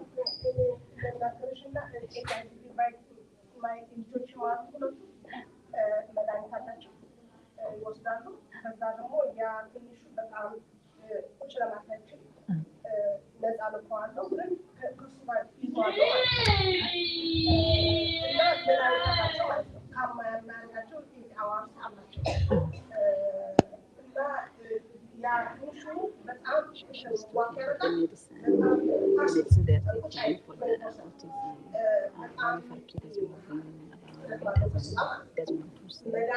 there's a medication that he's taking so it makes him like to get calm and as well really comfortable sitting with other kids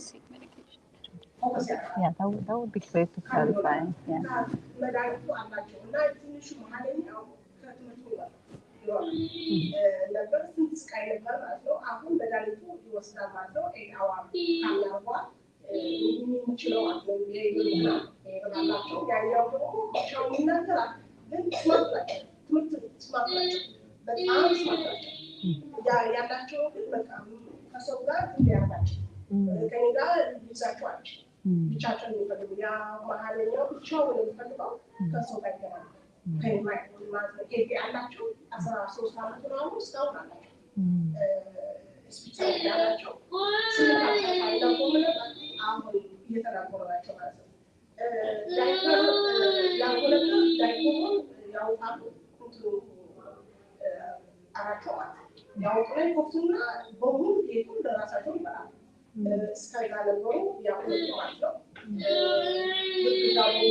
She gets a lot of support from every therapist. Her kids, she has 2 kids, and one of the kids are doing playing with partners, coach, like they do all those sorts of things.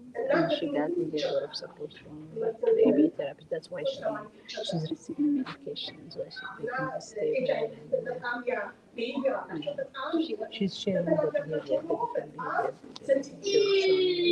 how they're so stable, like they're crying. And sometimes they props like she was explaining what was like her experience as a parent. And I think she was saying the medication really helps like to make them stable. I don't know what medication is there medication that you provide as a doctor? But as a therapist, do you provide any for psychotherapy? ደጅ ደግሞ ማስቲካ ይሁን ሲጋራ ምናምን ቢሆን ምናምን ነገር እና አራቸውም እንደሱ እስከዛ ለትምህርት ቤት እዛ ያርጋሉ ከዛ ደግሞ ከዛ ኮምፒውተር ነው ስፔሻል ትምህርት ነው ስፔሻል እና 10 ሰዎች ተያዙ ስፔሻል ትምህርት ቤት 10 ሰዎች ናቸው እና ዋን እና በጣም ግን ምንድነው ከለማስ ማሳለፍ ነው እና እኔ ነው ማሳያችሁ ሌላ ይላል እኔ ነው ማሳያችሁ እና ከሌላ ሰው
በጣም እናመሰግናለን።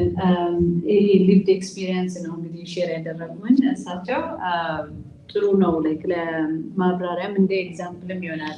ምንድነው ስትራግል? አሁን ቅድም ስንጠቅሰው የነበረው ወላጆች ምን አይነት ሰፖርት ይፈልጋሉ? አሁን ከኤቢ ቴራፒስቶች የምታገኘው ሰፖርት ስቲል ደግሞ ከዛም ቢዮንድ የሆነ ፓረንታል ኬር ጊቨር 24/7 ይህንን ሰፖርት እንደሚያደርጉ ነው የገለጸችው። እና እንግዲህ ማግኒቲዩዱን ማየት እንችላለን። ብዙ አይነት ስትራግል ነው የሚያደርጉት እንደ ፓረንታል ኬር ጊቨር ስፔሻሊ ኒውሊ ዲያግኖስ ስለሆነ ደግሞ ምንም ነገር ገና ኢንፎርሜሽኑ ለሌላት ሴት ደግሞ ምን ያክል ቻሌንጂንግ እንደሚሆን ማሰብ ትንሽ የሚያዳግት አይመስለኝም። በጣም ነው የምናመሰግነው እሱን ስለገለጽሽልን። ከዛም ውጪ ግሬሲያም ፖይንት አውት እያደረገች ያለችው ከፋሚሊ በተጨማሪ እንደ ኮሚኒቲ ደግሞ እኛም ሰፖርት ማድረግ ያለብን ነገሮች አሉ። ለምሳሌ ኮንዲሲቭ ኢንቫይሮንመንት መፍጠር። ቸርች ይዘው ሲመጡ ልጆቻቸውን እንግዲህ እሷ የጠቀሰችው ስትራግል አይታችኋል አይደል? ምን ያክል ማግኒቲዩድ እንዳለው ማለት ነው። 24/7 ሺዝ አቬለብል እንደዚህ አይነት ሰፖርት ለመስጠት በጣም አዳጋች ነው እንደ እናት ማለት ነው። ያንን አይታ ለምሳሌ ኮሚኒቲ ውስጥ ስትመጣ ምን አይነት አክሰፕተንስ ነው ያለው? ይሄ ልጅ አስቸጋሪ ነው፣ ኢትስ ትራጀዲ ሃቪንግ እንደዚህ አይነት ህፃናት የሚል አስተሳሰብ ካለ በጣም ይጎዳል አይደል? ፊሊንግ በጣም ነው የሚጎዳው። እና እንደ ኮሚኒቲ ቸርችም ሊሆን ይችላል፣ ሌሎች ሴቲንጎች ሊሆን ይችላሉ፣ ምን አይነት ሰፖርት መሆን አለብን የሚለውን ነገር ነው ኢንፈሳይዝ ለማድረግ የፈለግነው እዚህ ላይ። ምክንያቱም ብዙ ስትራግል እንዳላቸው ገልጻለች። 2 ልጆች ከኦቲዝም ጋር የሚኖሩ ልጆች አሏት። ያላት ስትራግል በጣም ከፍተኛ ነው። ስለዚህ እኛም እንደ ማህበረሰብ ደጋፊ መሆን አለብን። ብንችል እንዲሁም ጊዜ ሊኖረን በበጎ ፍቃድ እየሄድን ብንረዳ አንድ ነገር ነው። ካልቻለን ደግሞ አትሊስት ኤንቫይሮንመንቱ ተቀባይነት ቅቡል የሆነ ነገር ሲመጡ እንዲሁም እነሱን የሚረዳ ኦር ኤንቫይሮንመንት ስፔሱ አሁን ቸርች ሲመጡ ምን አይነት ስፔስ ለእነዚህ ህፃናት ማዘጋጀት ይኖርብናል። እህቴ ክርስቲያ እንዳለችው በጣም ሙቭ ሊያደርጉ ይችላሉ። ለምሳሌ ከሌሎች ህፃናት ጋር አንድ ላይ ሊቀመጡ ይችላሉ። ምን አይነት መጫወቻዎች ልናዘጋጅ እንችላለን? አንዳንድ ጊዜም ለምሳሌ ብዙ ጊዜ አንዳንድ ኮሚኒቲ ላይ ሩድ ናቸው ምናምን፣ ግን ሩድነት አይደለም። ከኦቲዝም ጋር የሚኖሩ ህፃናት ፊሊንጋቸውን ኤክስፕረስ የሚያደርጉበት ነገር ሲያጡ ማንም ህፃናት ቢሆን መግለጽ ካልቻለ መግባባት ካልቻለ በተለያየ ነገር ሊገኙ ይችላሉ። ህፃናቶች ይዘው ቶያቸውን ጭንቅላታችን ይዘው ሊመቱን ይችላሉ፣ ሊወረውሩ ይችላሉ። ምክንያቱም ሀሳባቸውን መግለጽ ስላልቻሉ ማለት ነው። ስለዚህ ያሉት ስፔሶች ምን ያክል አኮሞዴት የሚያደርጉ ናቸው፣ ምን ያክል ኮንዲሲቭ ኢንቫይሮንመንት እየፈጠርንላቸው ነው። ኤቭሪ ሴቲንግ ለነሱ አኮሞዴት ማድረግ ይኖርበታል። እና ቸርቻችንም ሌሎችም የኮሚኒቲ ሴንተሮች እንደዚህ አይነት ልጆች ቢመጡ ምን ያክል ቅቡል መሆን አለበት ከግንዛቤ ጀምሮ ሴንተሮቻችንን ፊዚካል ስፔስን ምን ያክል አኮሞዴት ማድረግ አለበት የሚለውን ኤምፋሳይዝ ለማድረግ ነው። አመሰግናለሁ።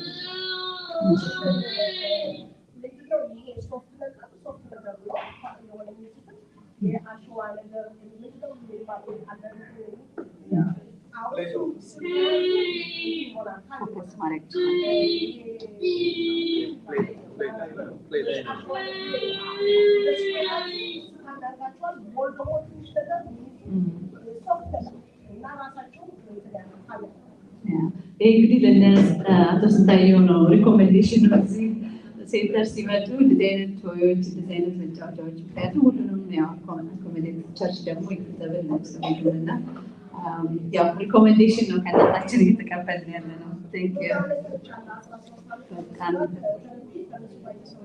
ልክ ነው። በጣም ጥሩ ኤክስቴንሲቭ ኤክስፒሪየንስ አላት እናታችን። እንግዲህ ሌላም ታይም ላይ ሌሎች እናቶች በተለይ መጀመሪያ ላይ ዲያግኖስ የተቀበሉ ልጆች ላይ እናቶች በጣም ስትራግል ያደርጋሉ እና ይህ ፊድ ሰፖርት አሁን የተለያዩ ፋሚሊዎች በዚህ ያለፉ አሉ እና ለምሳሌ ፊዮሪ ለምሳሌ በዚህ 13 ዓመት አልፋለች። ሺ ኖውስ ላይክ ኤቭሪ ዲቴል እና አንድ እናት መጀመሪያ ዲያግኖስ ተደርጎ እንትን ስትል ኤቭሪቲንግ ኢዝ ስትሬንጅ ለእሷ ኤክስፕሎር ለማድረግ የት ነው የሚሄደው፣ ምን ማግኘት አለብኝ፣ ለልጄ ምን አይነት ሰፖርት ማድረግ አለብኝ የሚለው ስትሬንጅ ነው። ፒር ሰፖርት ዊዝን ኮሚኒቲ ራሱ ብንፈጥር ሞር ኤክስፒሪየንስድ የሆኑ እናቶች አዲስ ዲያግኖሲስ ከተደረጉ እናቶች ጋር አብረው የሚሰሩበት አብረው ሰፖርት የሚደራረግበት ስፔስ ለወደፊት እየፈጠረ ብንሄድ ጥሩ ነገር ነው ማለት ነው።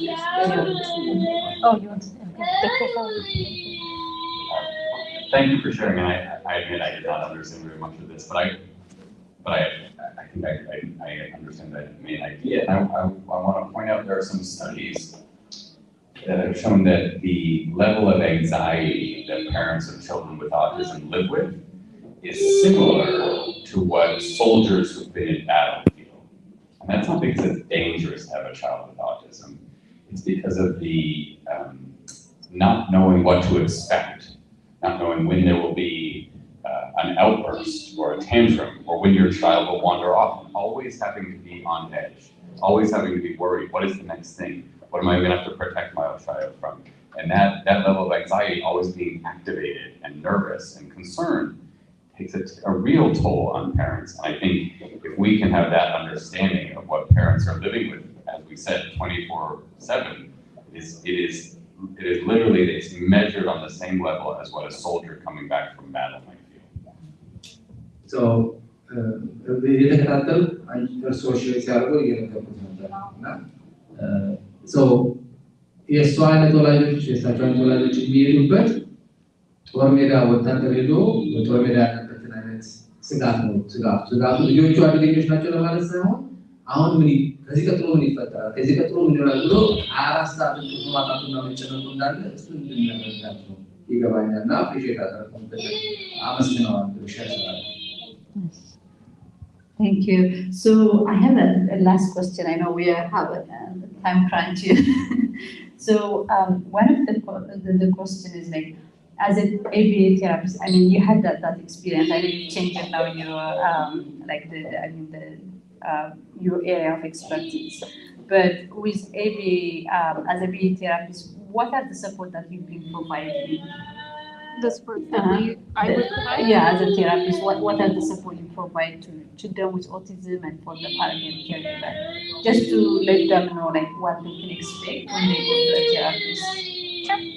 Yeah, so it's a lot of like replacement behaviors is what we would call them. So if they are stimming, right, so if they're doing a lot of hand flapping, what is something else that they can do where they can get the same sensation, but they won't do the hand flapping?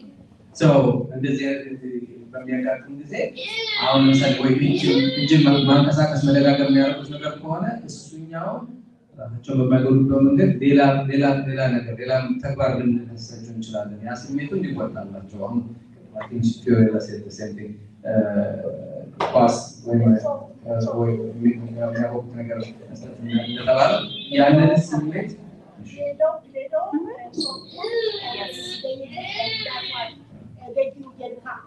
ስትሬሱን ይወስድላቸዋል። ስትሬሱን ያወጣሉ፣ ያቀልላቸዋል። So that's one. Another one was trying different foods. So building their tolerance to try something new that they wouldn't typically want to eat. ስለ ምግብ ደግሞ ተመልሰን መጣንበት። ምግቦችን እየቀያየሩ የተሻለ ሌላ ነገር ደግሞ እንዲለምዱ መሞከር። And finding ways to talk to their parents so that they can get their needs met without screaming or throwing themselves on the floor. እና ወላጆቹ ከልጆቹ ጋር ኮሚኒኬት ሲያደርጉ ያለ ልጆቹና ልጆቹም ሳይናደዱ መናገር የሚችሉ ቀስ ብሎ ነው። And for parents, it's teaching them that. So my child is beginning to do hand flapping, what can I give them that they can play with instead of doing?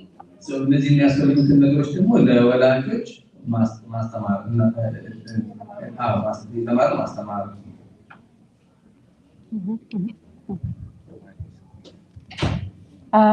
So I think that's where we can conclude, but is there any outstanding question around like accessing therapy, maybe therapy, because she's been a therapist for a long time, and her mom as well, she's been a therapist, right? Maybe therapist she's been? My mom? Uh-huh. Oh, my mom was a psychologist Oh, in person. Yeah. Yeah. So she has really an extensive experience. So is there any like outstanding one or two question? ጥያቄዎች ካላችሁ actually there was one question. So the question is like, is there a preferred way of approaching, communicating, and handling autistic children? It's their preferred way. Yeah. So ልጆቹን Yeah, is there a preferred? ተመራጭ የሆነ ሰው ልጆቹ ጋር ኮሚኒኬት ስናደርግ ተመራጭ መንገድ አለው ሲባል መልሱ ልጆቹ እያንዳንዱ ልጅ በሚያስፈልገው በልጆቹ መሰረት ነው መሄድ ያለበት። Thank you, Gracie. That's really like, thank you. I really appreciate you for coming here and as well as sharing with us your wisdom and experience in working on this matter. And definitely we really would love to continue working with you because we're thinking as well different activities with the committee member moving forward. Yeah.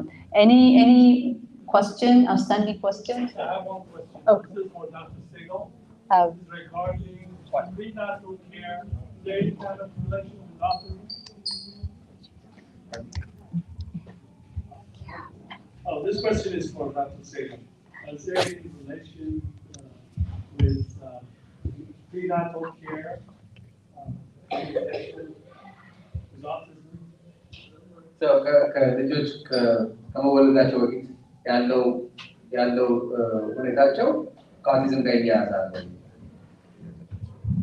That's a great question, and the answer is there is no strong relationship. So there is some evidence that, for example, some medications that women may take during pregnancy may slightly increase the risk of autism, but these do not seem to be powerful factors.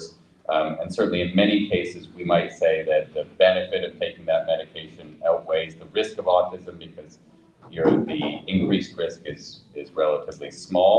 In general, we encourage the same recommended prenatal care for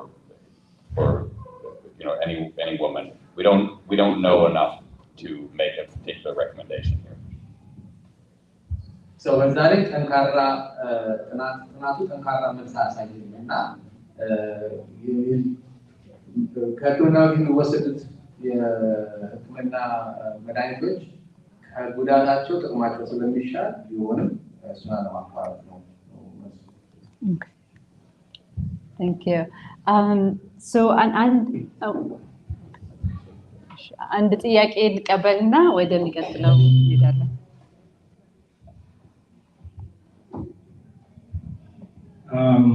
መከላከያ ለምሳሌ አዲስ ፓረንቶች ጋር ያወለዱ ወይም ደግሞ ፕሬግናንት የሆኑ ሰዎች ኦቲስቲክ የሆነ ልጅ እንዳይኖራቸው የሚደረግ ለምሳሌ ጄኔቲክ ቴስቲንግ አለ ወይስ ምን ማድረግ ይቻላል ለመከላከል? Is there any pre-having child or before even parents that don't have children yet when they're preparing to have children, is there anything that they should take genetically or medication-wise? Is there anything that they should be prepared with? To prevent. This is another really important question. Certainly there's no specific medication that we know of to prevent autism. There are some standard kinds of prenatal testing for genetic conditions that are recommended during any pregnancy, but that are not specific to autism. So, here we have now የሚዘጋጁበት ነገር የለም ስፔሲፊካሊ ያለ ሕክምና የለም። ግን ለማንኛውም እናት እንዲሁ ወላጅ የሚደረገውን ፕሪኔታል ስታንዳርድ መውሰድ ይመከራል። So certainly before a child is born or conceived, there's nothing in particular to do or to recommend. Our science is not there yet. It is true that it is recommended now that children who've been diagnosed with autism have some genetic testing, but that is often not done. And there are several reasons that it's not done. And the first is that testing is very expensive, and medical insurance often does not pay for it. And second is that kind of testing almost never leads to any new treatment or therapy. That kind of testing may identify a gene that's been associated with autism that sort of gives us a hint for why the child has certain behaviors, but it does not change very much about how we're going to treat him or her as he grows up. So የጄኔቲክስ ምርመራ ማድረግ ይቻላል። የማድረግ እድሉ አለ። ግን አንደኛ በጣም ውድ ስለሚሆንና ከውድና ብዙ ጊዜ ኢንሹራንሶች የተባላደሩትም ከውድ ከመሆኑ ከፋ ደግሞ ምንም ለውጥ አያመጣም፣ ታወቀም አልታወቀም። ስለዚህ እንደሱ ታወቀ የሚወለድም አይታወቅም የሚወለድ ለውጥ ስለሌለው እሱ አይመከርም። Thank you, Autism. There was one question. I think someone was.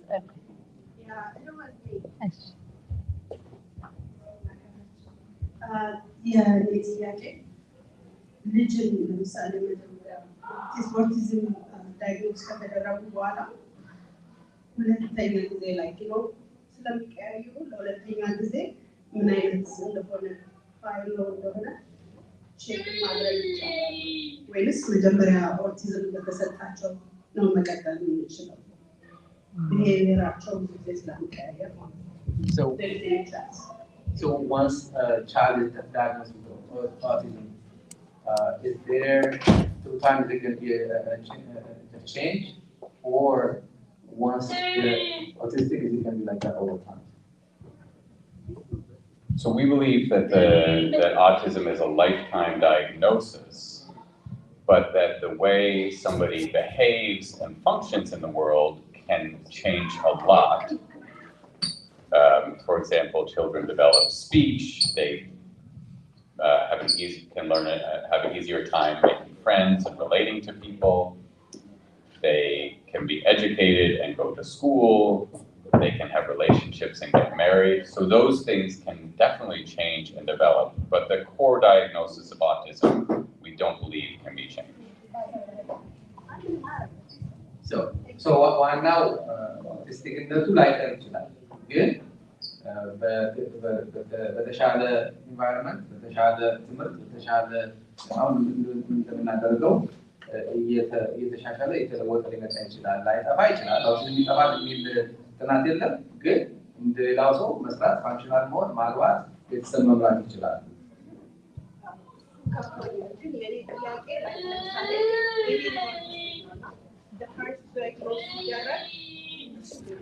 first diagnosis ሲደረግ ኦቲዝም የቆየ ሲሄድ ለምሳሌ የመናገር ያለመናገር ኃይሉ ይለው ነው ዲፍረንት ያመጣሉ። ሰከንድ ታይም diagnosed መደረግ አለበት ወይስ በሴም diagnosis?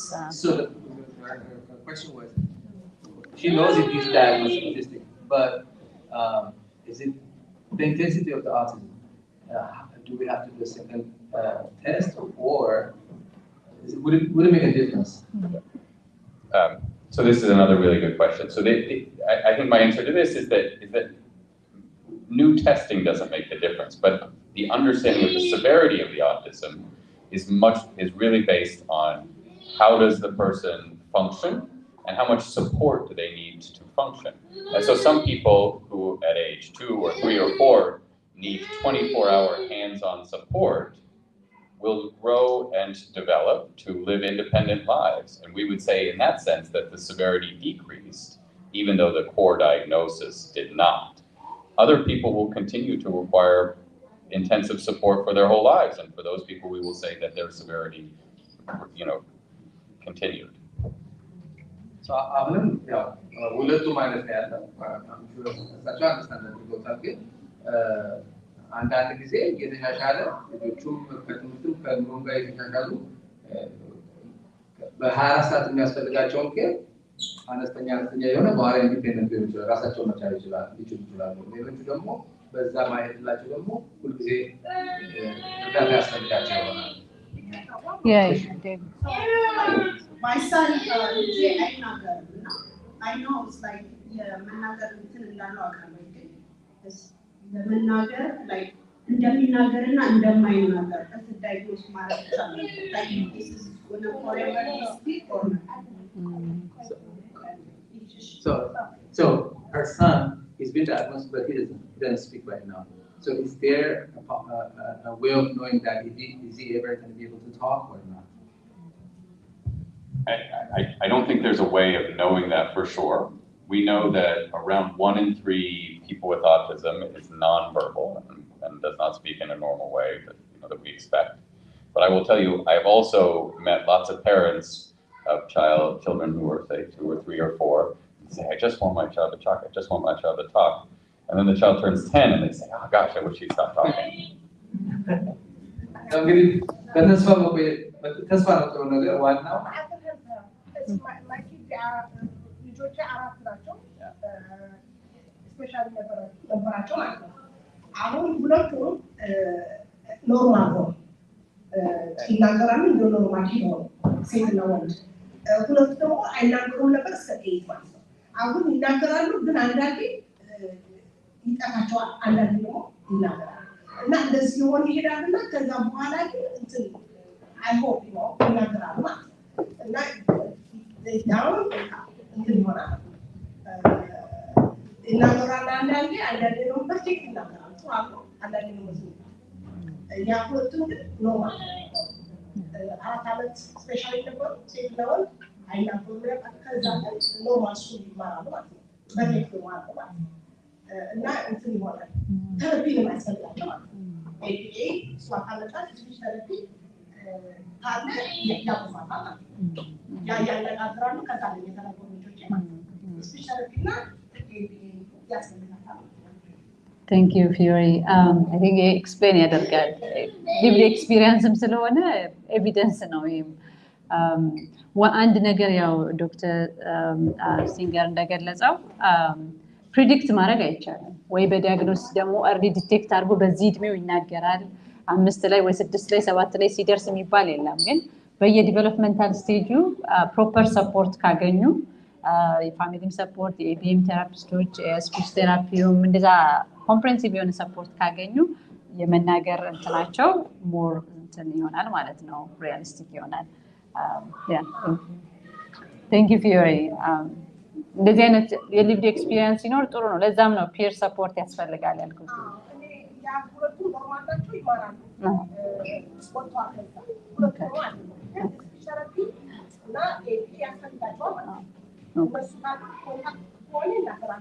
በጣም ጥሩ በጣም ጥሩ። ስለዚህ there is a hope and as well more support ነው።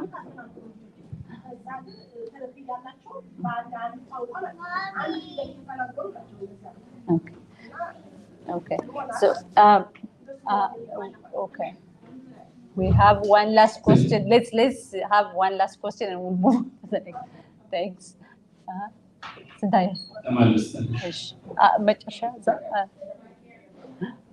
ሁለት ማለት እሺ መቆየት ሰው ከቻለ እሺ ዳኒስ በል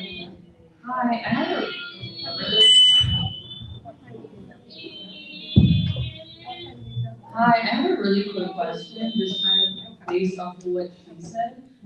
I know you said like when they're young, some people. Okay, some people can be like non-verbal, but as they get older, do you see those like characteristics change, or do they usually kind of constant as they get older, or is it like a person by person basis, or is a lot of those, like you said, I guess symptoms or characteristics, do those change as they get older, or does it carry by person?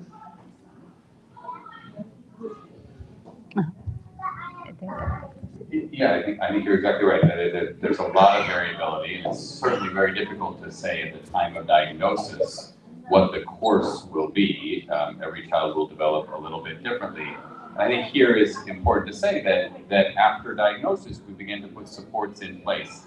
And that's a team effort between the parents, the physician, the therapists. Often there are medical specialists involved. The child goes to school and there are teachers involved and a whole team of caregivers surrounding that child. And that kind of environment really changes the way that he will develop. And as we said, it's important to say that some children will not speak.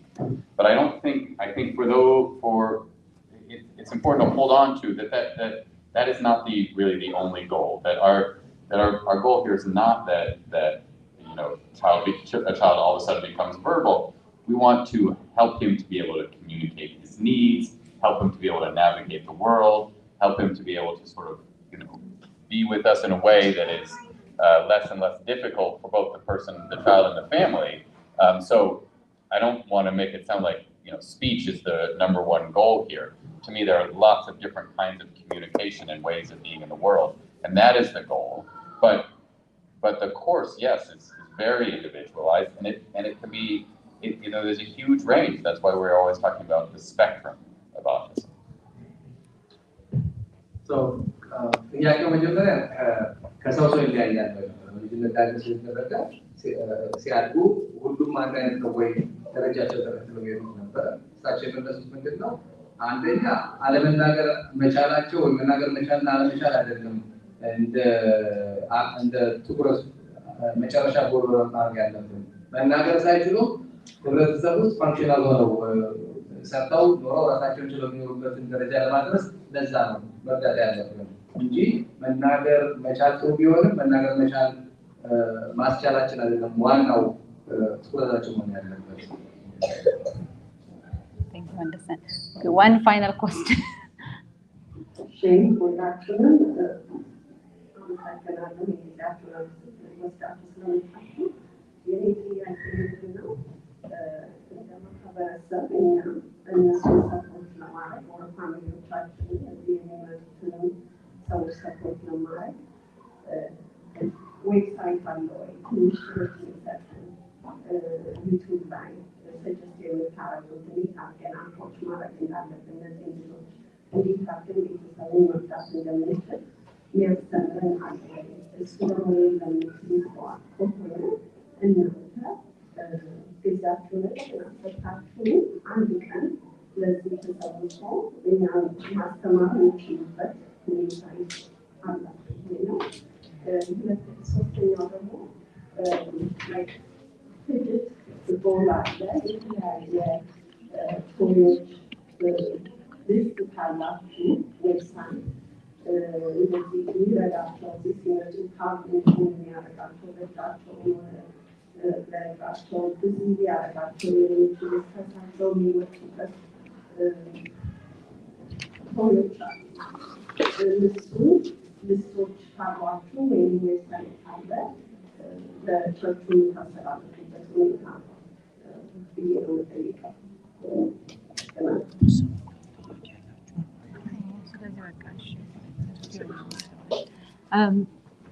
ጥሩ ጥያቄ ነው የተነሳው። ደስ የሚለው የቤተክርስቲያን አባላችን ቅድስት ወኪሊ ትልቅ ሪሶርስ እዚህ ጋር አዘጋጅታልናለች። ስትወጡ ይዛችሁ የምትወጡት የተለያዩ ኢንተርቬንሽኖችን በማከለ በተለይ ሪች አውት አድርጋ እያንዳንዱን ድርጅቶች ሰርቪስ ይሰጣሉ አይሰጡም። ምክንያቱም አንዳንድ ጊዜ ሰርቪስ ፕሮቫይደር ሊኖር ይችላል፣ ምናልባትም አክሰሰብልም ላይሆን ይችላል እና እሱ ሁሉ አረጋግጣ እንደዚህ አይነት ፋክት ሽት አዘጋጅታልናለች። ስለዚህ ስትወጡ ፒክ አድርጋችሁ መውጣት ትችላላችሁ። ከዛም ውጪ እንደ ኔክስት ስቴፕ ብዙ ያሰብናቸው ነገር አሉ። ከእናንተ ጋር አብረን እንሰራለን። ምን አይነት ግሩፖች ኬር ጊቨር ምን አይነት ግሩፕ ማቋቋም ይኖርብናል። ለቮለንቲርስ ብዙ ሰዎች በጎ ፍቃድ ማድረግ የሚፈልጉ ሰዎች አሉ በዚህ ዙሪያ እና በዛም ዙሪያ ከማቋቋም አኳያ ብዙ ነገር እያሰብን ነው። ዊል ሼር አፕዴቱን ሼር እናደርጋለን። ከዛ ውጪ ኢሜል አድሬሶቻችሁንም ጥላችሁ ብትሄዱ ኮንቲኒየስሊ ኮሙኒኬት እናደርጋችኋለን እንደዚህ አይነት አፕዴቶች ሲኖሩና ኢኒሺዬቲቮች ስናመጣ ማለት ነው። እንዳልሽው የመጨረሻው ጥያቄ ከቤተ ክርስቲያኑ ጋር የተያዘ የተለያዩ ቶይዝ ዶዝ ምናምን የተባለው ያ ፈቃደኛ የሆኑ የማህበረሰብ አባላት ያንን ካደረጉ አይ ቲንክ ቸርቹ will be willing አይደል ክሬት ያንን ስፔስ ለማድረግ እንደዚሁም አቶ ሚኒሊክም እዚህ ያሉ ኢትዮጵያ ሴንተርም መምጣት ወይም እንደዚህ አይነት ነገርም ካስፈለገ ኢትዮጵያ ሴንተርም ውስጥ እንደዚህ አይነት ስፔሶችን ለመፍጠር አይ ቲንክ ዊሊንግነሱ አለ ፈቃደኝነቱ አለ።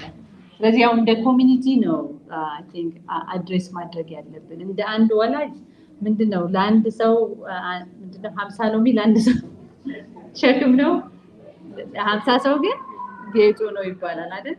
ስለዚህ ለፓረንቶች ብቻቸውን ስለሆነ ይሄን ስትራግል የሚያደርጉት ሊከብዳቸው ይችላል። እንደ ማህበረሰብ ሆነን ግን ይሄን ነገር አድሬስ ለማድረግ የምንታገል ከሆነ I don't think ከባድ የሚሆን ነገር አይመስለኝም። ስለዚህ ጥሩ ሀሳቦች ላይ መጡት ፖይንት አውት እና ፎሎ አፕ እናደርጋለን። Thank you. አመሰግናለሁ። ይሄ ምግብ መቀየር ላይ gluten free, dairy free, egg free ለሱ መቀየር እንዴት ብዙ ያግዛችኋል ወይ ለኦቲዝም ያላቸው ልጆች? ፕላስ ሌላ ብሬን ባላንስ የሚባል ቴራፒዎች እንዴት ያለ ቢሳይድ ኤሪያ ቴራፒ እነዚህ ቴራፒዎች ስንት ፐርሰንቴጅ ከኤቤ በላይ ሰፖርት ያደርጋችኋል? ይህንን ኤክስፕሌን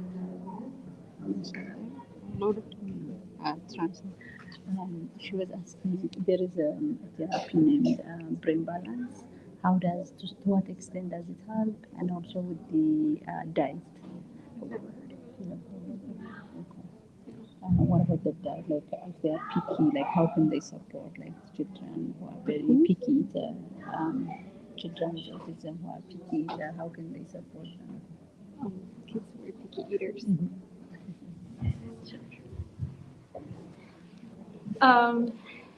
I don't know about the therapy that you mentioned, so I can't speak to that. But for kids that are picky eaters, oftentimes it's a texture thing. So finding different ways to cook something, but that has a different texture to it. Yeah.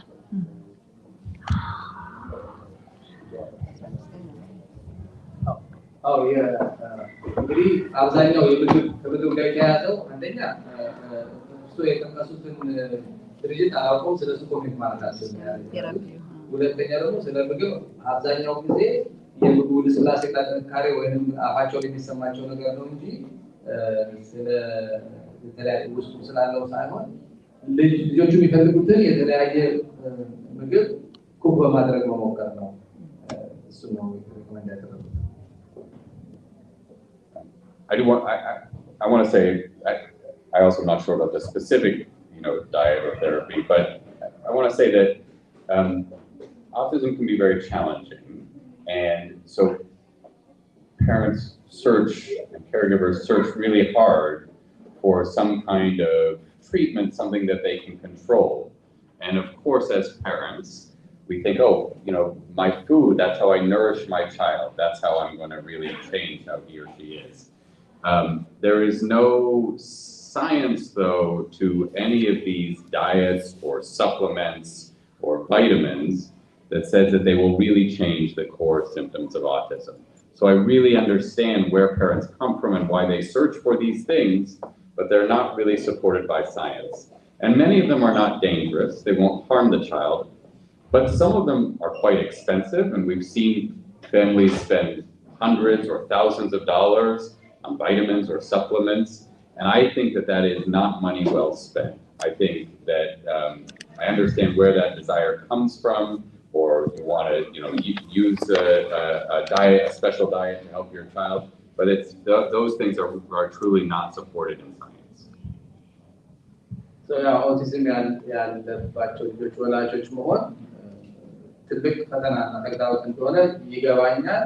ሆኖም ምግቡና ወይም የሚመገቡት ነገርና ወይም የሚወስዱት ቫይታሚን እና ሰፕሊመንታል የሚሰጣቸው ተጨማሪ የሚሰጣቸው መድኃኒቶች ከኦቲዝም ጋር ይገናኛል ብሎ የሚያሳይ ምንም ጥናት የለም። እንደም አንዳንድ ጊዜ ከአቅም በላይ ዋጋቸው በጣም ውድ ሊሆን ስለሚችል እነሱን አልመክርም። ብሎ የተለያየ ምግብ መሞከር ይሻላል? Thank you so much, Dr. Samuel Singer, and as well as Gracia. I think we'll be going to the next conversation, which is, there is one question.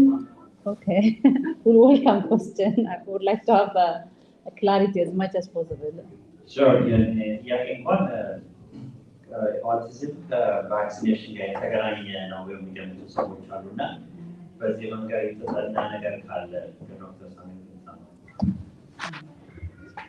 So there's rumors out there that autism could be connected or related with vaccination. Yeah, so there's no conversation about autism happens without somebody asking about vaccines, and I understand. What I will tell you is that this question has been studied very, very closely and carefully for decades, and there is no link between immunizations and autism.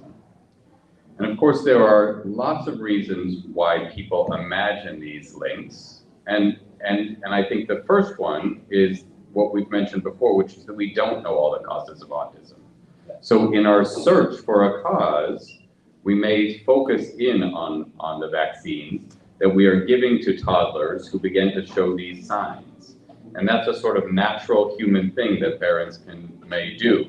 But when we've studied this, it has been very clear that there is no link. And in fact, in countries where vaccine rates have gone down because of the fear of autism, we've actually seen the rates of autism go up.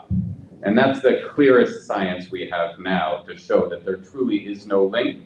And that my strongest recommendation is to vaccinate your child to keep him or her healthy, and that will not have any bearing on behavioral things like autism. So ይህ ጥያቄ ለ10 ዓመታት ወደ ውይይት የመጣ ጥያቄ ነው እና ብዙ ዝርዝር ጥናት ተደርጓል። በጥናቶቹ መሰረት የሚያሳየው ምንም አይነት ክትባትና ኦቲዝም ያገናኘው ነገር የለም። እንደውም በሌሎች ሀገሮች ሰው ከክትባት ጋር ተያይዟል ብሎ በፍራቻ ምክንያት ክትባት ሲቀንስ የኦቲዝም ሬቱ ጨምሮ ነው የተገኘው። ስለዚህ ምንም አይነት ክትባትና ሕክምና አናስቀርባቸው። Thank you so much, Dr. Singer, as well as for explaining this. So can we conclude about the question and moving to the next? We're okay? Okay. So we have a storytelling from a parent. I know Fiore has been touching a lot of her experience. So I'll bring as well another parent who is also brave enough to share her experience at Soliana Lisanorg. She'll be sharing us briefly her lived experience.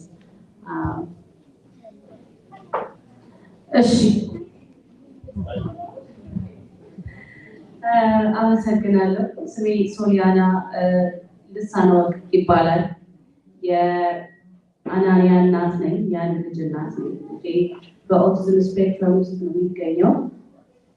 So of course የመጀመሪያ ጊዜ ልጄ ዳያግኖስ ሲደረግ በጣም ከባድ እና በጣም ታፍ ታይም ነበረ። ብዙ ድናያል አለ። ኖ ሊሆን አይችልም፣ እግዚአብሔር ተሳስቶ ሊሆን ይችላል፣ እግዚአብሔር ለኔ ይህንን አይፈልግም ወይም ለልጄ አይፈልግም እያልኩኝ ብዙ ጊዜ ድናያል ውስጥ ገብቼ ነበረ። ያው ግን ሪያሊቲው ኪክ ያደርጋል። ቀስ እያልኩኝ ወደ ራሴ መጣሁኝና ልጄን መርዳት ስላለብኝ ከባድ ቢሆን ወጣም ገባም እያልኩኝ ለልጄ እርዳታን መፈለግ ጀመርኩ ማለት ነው። በዚህ አጋጣሚ ወደ የራሴ እንዳለው ደግሞ ወደ ኮሚኒቲ በተለይ ደግሞ ወደኛ ወደ ኢትዮጵያ ኮሚኒቲ ሲመጣ ደግሞ በጣም ከባድና ታፍ ታይሞችን አሳልፌያለሁ። የኛ ኮሚኒቲ የኦቲዝም አዌርነስ የለንም። የምንጠቀማቸው ቋንቋዎች በጣም ከባድና ሀሽ የሆኑ ናቸው። ከንፈሪያዊ እያለ እሱ ሁሉ እንዳለ ሆነው ግን ያው ወደ ልጄ ለልጄ ሰፖርት መፈለግ ስላለብኝ ኮምፕሊትሊ አክሰፕት ማድረግ ስጀምር ልጄ መርዳት ቻልኩኝ ማለት ነው። አሁን ፉል ታይም ለልጄ አድቮኬት አደርግለታለሁ። ማልፈነቅለው እና ማልጠፋው ተራራ የለም ለልጄ። አንዳንድ የኦቲዝም ቤተሰቦች ልጃችን ያወራል ወይ ደግሞ መቼ ያወራል እያለን እንደዚህ አይነት ጥያቄዎች እንጠይቃለን። እኔ የራሴን አድቫይስ ሰጣችሁ እባካችሁ ወላጆች በኦቲዝም ውስጥ የሚሰሩ ወላጆች እያንዳንዱ ሰርቪስ ተጠቀሙ። ሰርቪሳችሁን ካንስል አታደርጉ። ኤምቢ ተጠቀሙ። ካውንስለሮች ኦቲ ሁሉም ነገር ተጠቀሙ። ኦቲዝም ይሻሻላል። እነዚህ ልጆች አድገው የራሳቸውን ኑሮ ይኖራሉ አንድ ቀን። ግን እሱ የሚሆነው አሁን ስንረዳቸው። በኦቲዝም ቤተሰብ ውስጥ የማትኖሩ ደግሞ ልጆቻችሁን አትፍሯቸው። በጣም ፍቅር ናቸው ኦቲዝም ያለባቸው ልጆች፣ እውነተኞች ናቸው። ዶክተር እንደተናገረው ማለት ነው ከነሱ ሪል ፍቅር የሚገኘው። ቡሊ አያውቁም። በጣም ትክክለኛና ቀጥ ያለ እኔ በራሴ የሚሰማኝ ወክ የሚያደርጉ ኤንጅሎች ናቸው በመሀላችን ውስጥ። ልጆቻችሁን አስተምሯቸው፣ ይቅረቧቸው፣ ይጫወቱ ከነሱ ጋር። ኦልሬዲ ችግሩ የሶሻል ችግር ነው። ስለዚህ ደግሞ ከእናንተ ደግሞ በጣም ሰፖርት ይፈልጋሉ። በኋላ ላይ እንደምታውቁት እየበዛ ነው እና እነዚህ ልጆች አድገው የሚፈልጉበት ቦታ የሚደርሱት የእናንተ እርዳታ ሲጨመርበት ነው። ሌላው ደግሞ መጨመር የምፈልገው የኦቲዝም ቤተሰብ ውስጥ የምትኖሩ ሰዎች ችግር አለባቸው፣ የእምነት ችግር፣ ሴጣን አለባቸው፣ ልክፍት አለባቸው፣ እርግማን ነው እያላችሁ ሰርቪስ የምታስቀሩባቸው ሰዎች ካላችሁ እባካችሁ እኔ እንደተነግራችሁ ሳይሆን ስለ እምነት ተነግራችሁ ሳይሆን እምነታችሁን ፕራክቲስ ስታደርጉ ለሚሶች እንዳይጎዱ በማይጎዱበት መልኩ ሰርቪሱ ያገኙ። ይሄ ሁሉ ጥያቄ የሚቀረው ላይ መቼ ነው የሚያወሩት? አይነታውን ዘንዘም የጠየቁት ጥያቄ አለ። እኔ እዛ ቦታ ላይ ነበር። እዚያ ደርሽ በጣም ያከናገር ልጄን አስወርቼ ልጅሽን ያስወርሻል እና መለስ ነበረ አመጣጤ ለምን ስናባላት እና ምናደርገው ነገር ሁሉ እንዳይጎዳ ማለት እፈልጋለሁ። በጣም አመሰግናለሁ።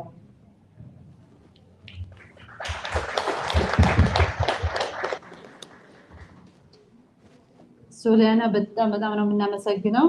ያነሳሻቸው ነጥቦች እንዳለ መሬት ላይ እንትን የማይሉ ናቸው። በጣም ምንድነው ውሃ ያዝናል የሚባለው በጣም ትክክለኛ ነጥቦችን ነው ያነሳሽው። ምን ያክል ላቪንግ እንደሆኑ፣ ምን ያክል ኬሪንግ እንደሆኑ፣ ምን ያክል ሎያል እንደሆኑ ከሌላ ህፃናቶች እንዲሁም እንዳለችው ኤንጀልስ አር ወርኪንግ ኢን አወር ወርልድ። እኔም ብዙ ጊዜ ያየሁት ነገር ነው። መንገድ ላይ ሲያገኙ ያቅፏቸዋል፣ ይስሟቸዋል ምናምንና አንዳንድ ጊዜ እኔ ራሴ ላይክ በጣም ላይክ ይሄ እንደዚህ አይነት አፌክሽኔት ሰዎች ሳሉ ወይ ብላችሁ እስክትጠራጠሩ ድረስ ነው። እና እንደዚህ አይነት የሆኑ ልጆች ናቸው ያሉት። እንዳለችው ሰፖርት በጣም ያስፈልጋል። ስፔሻሊ አሁን ሶሊያና to a certain like level she knows like የት መሄድ እንዳለባት ምን ማድረግ እንዳለባት። የመጀመሪያ ግን ይሄንን የሰማች እናት ይሄ ሁሉ ሪሶርስ ላይኖራት ይችላል። መደናገጥ ቅድም ዶክተር ሳሙኤል ያለው ነገር አለ። እንደ ጦር ሜዳ እንዳለ ወታደር ነው ያለው። ኢንቴንሲቲ ያለው ኢሞሽናል እንትን በጣም ሃይ ነውና እነዛን እናቶች ሰፖርት ከማድረግ አኳያ ኦፕንነስ ነው አሁንም ድጋሚ ምን ሪማይንድ የምናደርገው ማለት ነው።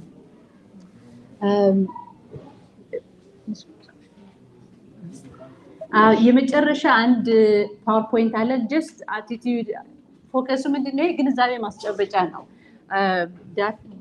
ዶክተር ሳሙኤል እና ግሬሲያ ረድተውናል። አሁን ምን አይነት ሲምፕተም ኮዞቹ ምንድናቸው ምናምን ዲቴል የሆነ ስፔሲፊክ ዲቴልስ ለከንትኑ አኳያ ማለት ነው። ዋናው ግን ግንዛቤ ነው። እንደ ህብረተሰብ ልጆች ያሏችንም ከኦቲዝም ጋር የሚኖሩ ልጆች የሌሏችንም ሰዎች ልንኖር እንችላለን። እንደ ማህበረሰብ እንዴት ነው ይህንን ታክል የምናደርገው ነው የዛሬው ዋናው ዓላማ። ከግንዛቤ ማስጨበጫ ጋር ነው።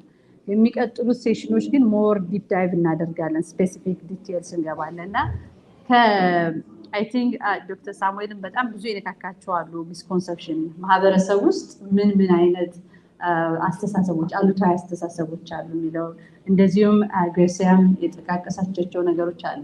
እንደው ዝም ብለን እዚህ ወደ 10 ፖይንት ሚስኮንሰፕሽን ብለን ግሎባል የሚታሰቡ አሉታዊ የሆኑ አስተሳሰቦች አሉና የኛም ኮሚኒቲ ሼር የሚያደርጓቸው ብለን ያሰብናቸው አሉ። እዚህ ጋር የምትስማሙ ከሆነ እጃችሁን ታወጡልኛላችሁ። ይሄ አሰስ ለማድረግ ነውና የማትስማሙበት ሀሳብ ከሆነ ደግሞ እጃችሁን ማውጣት አይጠበቅባችሁም ማለት ነው።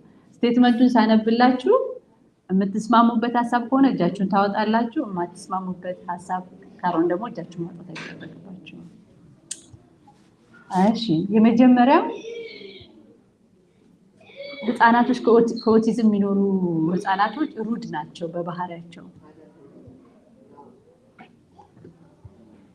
ቅድም እንግዲህ ዲስከስ ያደረግንበት ማለት ነው። ሩድ ናቸው። ስለዚህ ሁላችሁም አትስማሙ። በጣም ጥሩ። መልሱም አንስማማም ነው። ለምንድን ነው?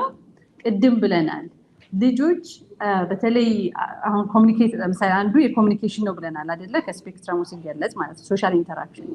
ስለዚህ እንደዚህ አይነት ችልድረን ዊዝ ኦቲዝም ኮሚኒኬት የሚያደርጉበት ሚንስ ሲያጡ የሚገልጹባቸው መንገዶች አሉ አይደለ?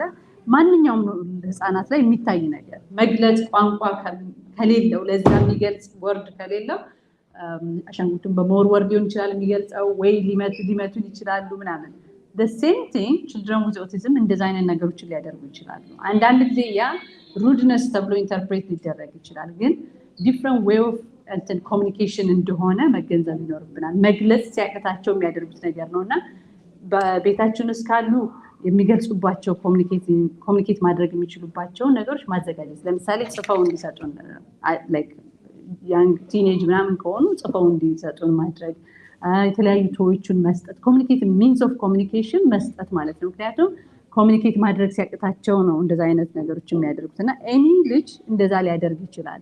ኮሚኒኬት ማድረግ ቃላቶች ካጠሩት የሚገልጽበት መንገድ የተለያየ ሊሆን ይችላል።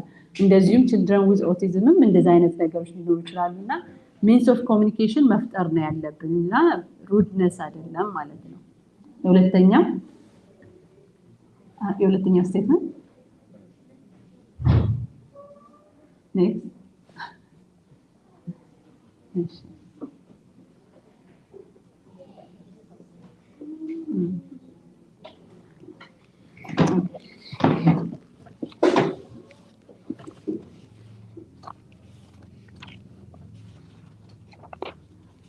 ኦኬ የሁለተኛው ስቴትመንት እንዲሁም ሰው ሊገልጻለች an autistic child is a lost child, a tragedy. ትስማማላችሁ አትስማሙ? is it a lost child, a tragedy? ይሄንን ኖርማሊ ያው ከቤተክርስቲያን ከሚመጣ ሰው ኤክስፔክት አላደርግም። ምክንያቱም እግዚአብሔር ሁልጊዜ ልጅን ሲሰጠን ጊፍት ነው አይደለ? ወደዚህ ዓለም ሲያመጣቸው ስጦታዎች ናቸው ልጆች። የሰው ልጅ ወደዚህ ምድር ሲመጣ is not a tragedy ሊቀጣን ወይ ደግሞ እንትን ሊያደርገን ያመጣው ተጽዕኖም አይደለም። ስለዚህ ማሰብ ያለብን ምን አይነት ኬር ኤንድ ሰፖርት ማድረግ አለብን ነው እንጂ ልጆች ባይ themselves ከኦቲዝም ጋር ስለተወለዱ ትራጀዲ ናቸው፣ የእግዚአብሔር ቅጣት ናቸው ተብሎ ሊታሰቡ አይገባም። እንዲያውም እግዚአብሔር በተለየ መንገድ የራሱን ተአምራት ሊገልጽባቸው የፈጠራቸው ናቸው ብዬ ነው የማስበው። ተአምራት ናቸው ለኛ እሱ ራሱን ማንነቱን ሊገልጽበት ያደረገበት ነው ብዬ ነው የማስበው እና they are not a tragedy እንዲያውም ለኛ ጊፍት ናቸው ብዬ ነው የማስበው። ሌላው people with autism they don't speak. I think ዶክተር ሳሙኤል በጣም ከበር አድርጎታል ይሄንን ነገር። ስፒች ዲሌይ ሊኖር ይችላል፣ ግን ኮምፕሊትሊ የዛ ኢንዲኬሽን ነው ማለት አይቻልም። ሰርቴን ሌቭል ኦፍ ከኦቲዝም ጋር የሚኖሩ ህፃናቶች ዲሌይ ሊኖራቸው ይችላል ወይም ላይናገሩ ይችላሉ። ያ ማለት ግን ሁሉም ከኦቲዝም ጋር የሚኖሩ ናቸው ማለት አይደለም። ደግሞ ከኦቲዝም ጋር የሚኖሩ ህፃናቶች አይናገሩም ማለትም አይደለም። እንዲያውም ቀድመው የሚናገሩ ልጆች አሉ፣ በጣም ፈጣን የሆኑ ማለት ነው። እንዲያውም አርቲኩሌት በደንብ ያደርጋሉ። አንዳንዶቹ ቀድሞ መናገር የጀመሩት ሞር አርቲኩሌት የማድረግ ብቃት አላቸው ማለት ነው። ስለዚህ ስቴትመንቱ ዲስአግሪ ነው። እሺ ቀጥሎ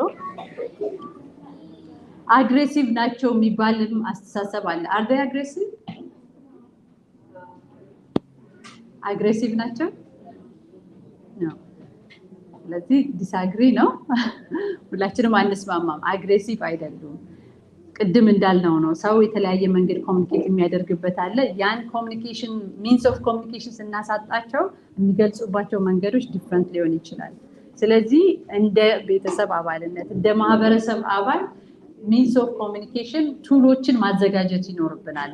ስለዚህ ራሳቸውን እንዲገልጹ ማለት ነው፣ የሚፈልጉትን ነገር እንዲጠይቁ ማድረግ ሳይችሉ ነው ያንን ነገር ሪፍሌክት የሚያደርገው። ዲፍረንት ዌይ ኦፍ ኮሚኒኬሽን ሊኖር ይችላል።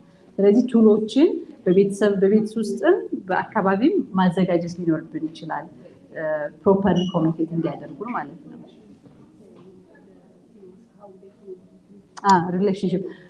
ሪሌሽንሽፕ ሊኖራቸው ይችላል። ለምሳሌ ጋብቻ፣ መውለድ፣ ኦቲዝም መውለድ ይችላሉ፣ ማግባት። እጃችሁን አታውጡም ታዲያ? ይችላሉ። ቅድምም ተገልጿል። እንደ ማንኛውም ሰው መስራት፣ ማግባት፣ መውለድ ይችላሉ። ብዙሃኖቹ እንደዛ በጣም ይችላሉ። በሳይንስም ፕሩቨን ነው። ወልደውም አግብተውም ልጅ ወልደውም እየኖሩ ያሉ አሉ። እንደ ማንኛውም ሰው ትዳራቸውን በደንብ አክብረው በሰላም መኖር የሚችሉ ወልደውም እያሳደጉ ልጆቻቸውን እንደ ማንኛውም ቤተሰብ እኩል እያሳደጉ ያሉ ሊቭድ ኤቪደንሶችም ፕራክቲሶችም አሉ በአካባቢያችን።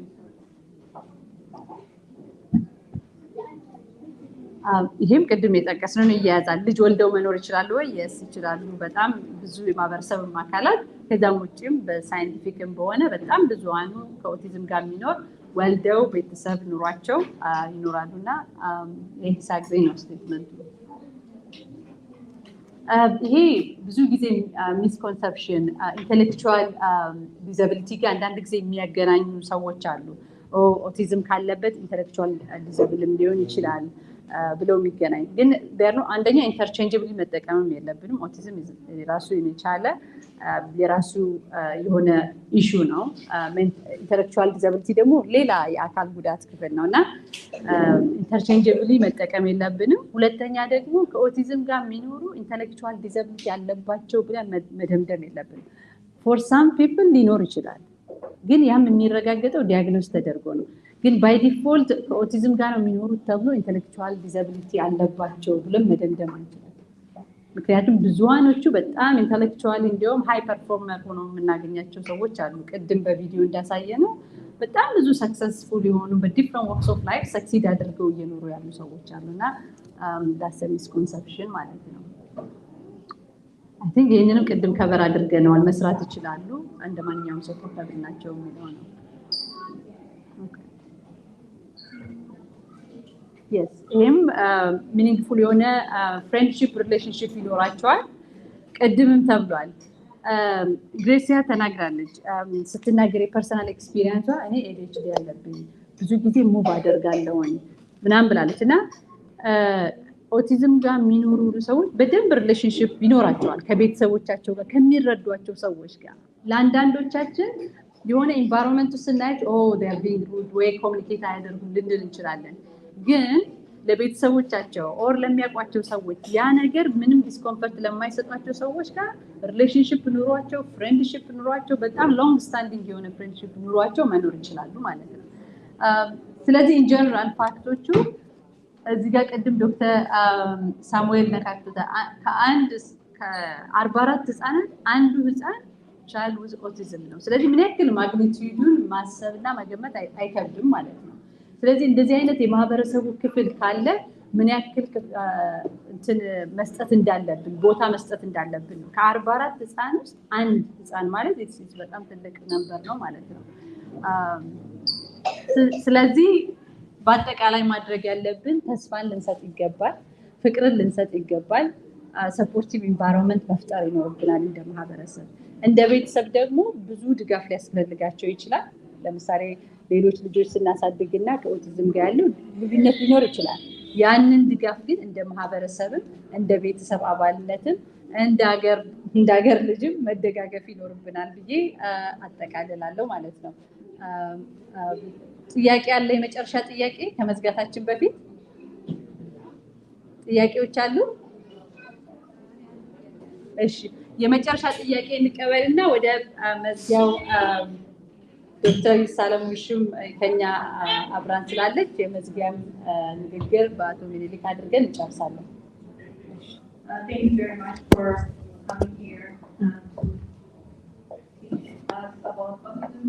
My question is there any wrong diagnosis or false positive in the school district if a child is suspected of autism? Is there any wrong diagnosis?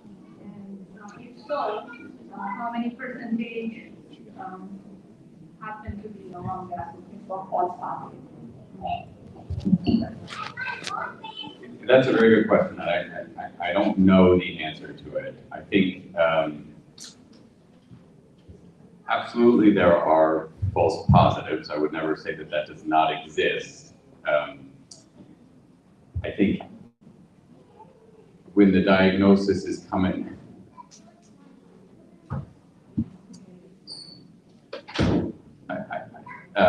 I think there's a very small number of false positives, and I think this depends a little bit on how and where and at what age the evaluation is done, and of course not all evaluation is of the same quality.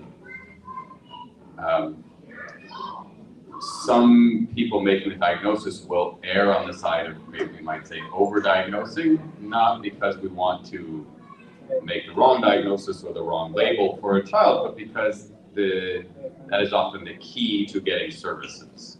So we are maybe identifying some needs, some challenges the child has, and a way to get some services.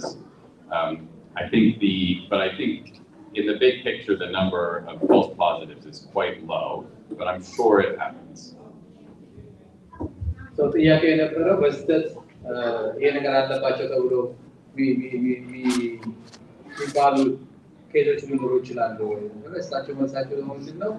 እጅግ በጣም አነስተኛ ሊኖር ይችላል እና ስህተቱ ደግሞ ሊሆን የሚችለው በስተት ናቸው ተብሎ የሚባለው ሊኖር የሚችለው በአብዛኛው ለልጆቹ ሰርቪስ ለማድረግ ለልጆቹ ቴራፒ ለማስፈቀድ ሲባል ደስታም ሊሏቸው ይችላል እንጂ በጣም አነስተኛ የስተት ነው ሊመጣ የሚችለው።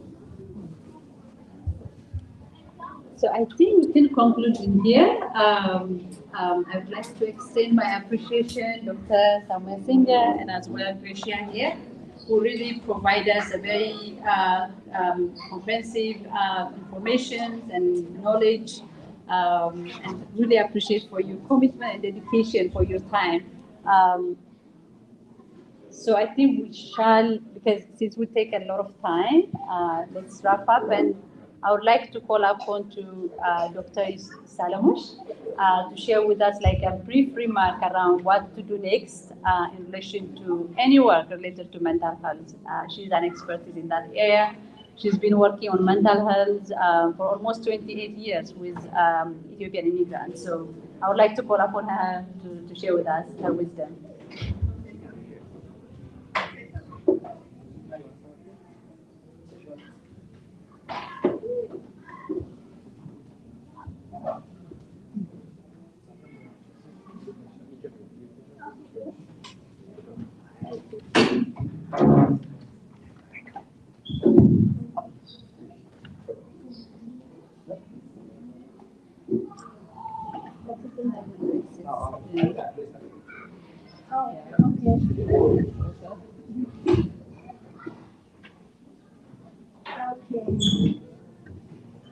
It's a great pleasure and honor to be invited to participate in this momentous occasion.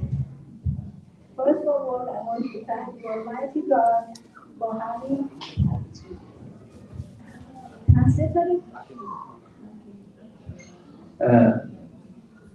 እዚህ መገኘቴ በጣም ጥሩ ነው። በመጀመሪያ እግዚአብሔርን አመሰግናለሁ። So first of all, I want to thank Almighty God who has lifted up the vicious vampire of COVID-19 virus, which not only killed millions of people globally, but also barred people from going to churches, the very and only source of solace, peace, and strength at that difficult time. ኮቪድ የሚባለው ቫይረስ ከላያችን ላይ ስለተነሳ እግዚአብሔርን አብዝቼ አመሰግናለሁ። የሁሉም ነገር መልስ እግዚአብሔር ነውና። Thank you.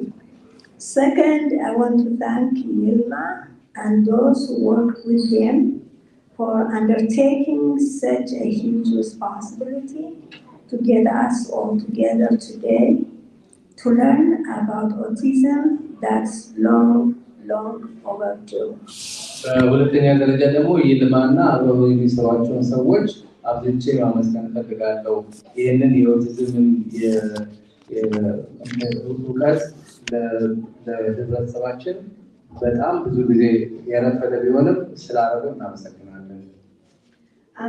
I'm here today for 3 reasons. 1, because I love God. 2, I love my community.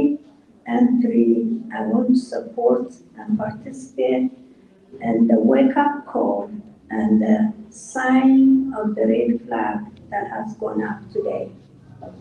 ዛሬ የመጣሁበት 3 ምክንያቶች አለኝ። መጀመሪያ እግዚአብሔርን ስለምወድ፣ ሁለተኛ ሀገሬንና ሕዝቤን ስለምወድ፣ ሶስተኛ ደግሞ ይህንን እየተባባሰ የመጣውን ችግር የምንቋቋምበት መንገድ ስለሆነ ነው። Bringing up issues like autism and talk about it in the open is very challenging and difficult. ስለ ኦቲዝም በፊት ለፊት በግልጽ መነጋገር በጣም አስቸጋሪና ተግዳሮት የበዛበት ነው። It is difficult because of our culture, shame, stigma, losing face, accessing resources, newness, and general discomfort. በጠቅላላው በህብረተሰባችን በባህላችን አመጣጣችን ከባድ ያደርገዋል። ለፊት መነጋገር፣ መገለል፣ መፎከስ እነዚህ ሊኖሩ ስለሚችሉ በእኛ ሁኔታ አስቸጋሪ ነው። Therefore, if we want to effect change, we need to look at the issues in historical perspective and in context. ስለዚህ ለውጥ ማምጣት የምንፈልግ ከሆነ ታሪካዊ አመጣጡን መመልከት አለብን ከመጀመሪያው ጀምሮ። Because of issues mentioned, problems that are prevalent in our community have been ignored, swept under the rug, and our heads have been buried in the sand.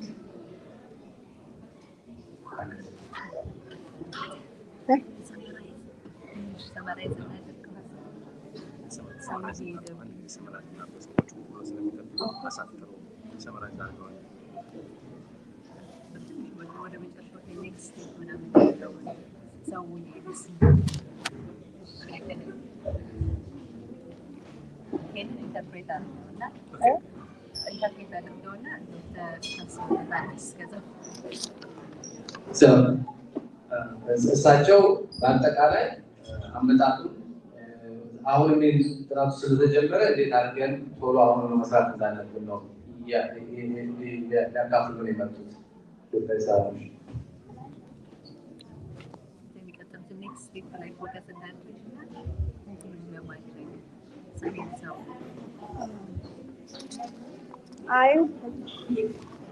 So I think I would highly recommend that we continue to do, meetings like this. It's highly recommended, and the way that we can address issues and take care of ourselves and our community is number 1, by communicating and facing issues that we're really afraid to face. So, ይሄ የጀመርነው እንደዚህ አይነት ስብሰባዎች በጣም ጠቃሚ ናቸው። በዚህ መቀጠል አለብን ወደፊት ይህንን አንድ ለማድረግ። Thank you so much, Dr. Saramush. I know she's our resource for our community, and definitely we'll have a next phase in the future, organizing a workshop that will really focus on her resource and sharing her wisdom and experience to our community. Definitely we'll have her sometime in future's time. Thank you. Thank you, Dr. Saramush. Finally, I will invite Menelik at the Ethiopian Community Center to conclude and also provide a final remark. Can we have it? በጣም ይቅርታ ዘግይቶ የደረሰ ጥያቄ ነው። እኔም እንደሌላ ሰው, the connection between food and diagnoses like this is really interesting to me. And now we do acknowledge that there's an increase in autism diagnoses right than before. So what do we attribute that to? Like, what is the reason? Like, is it just bad luck that more kids are being born with, being autistic, or what is the thought process behind it?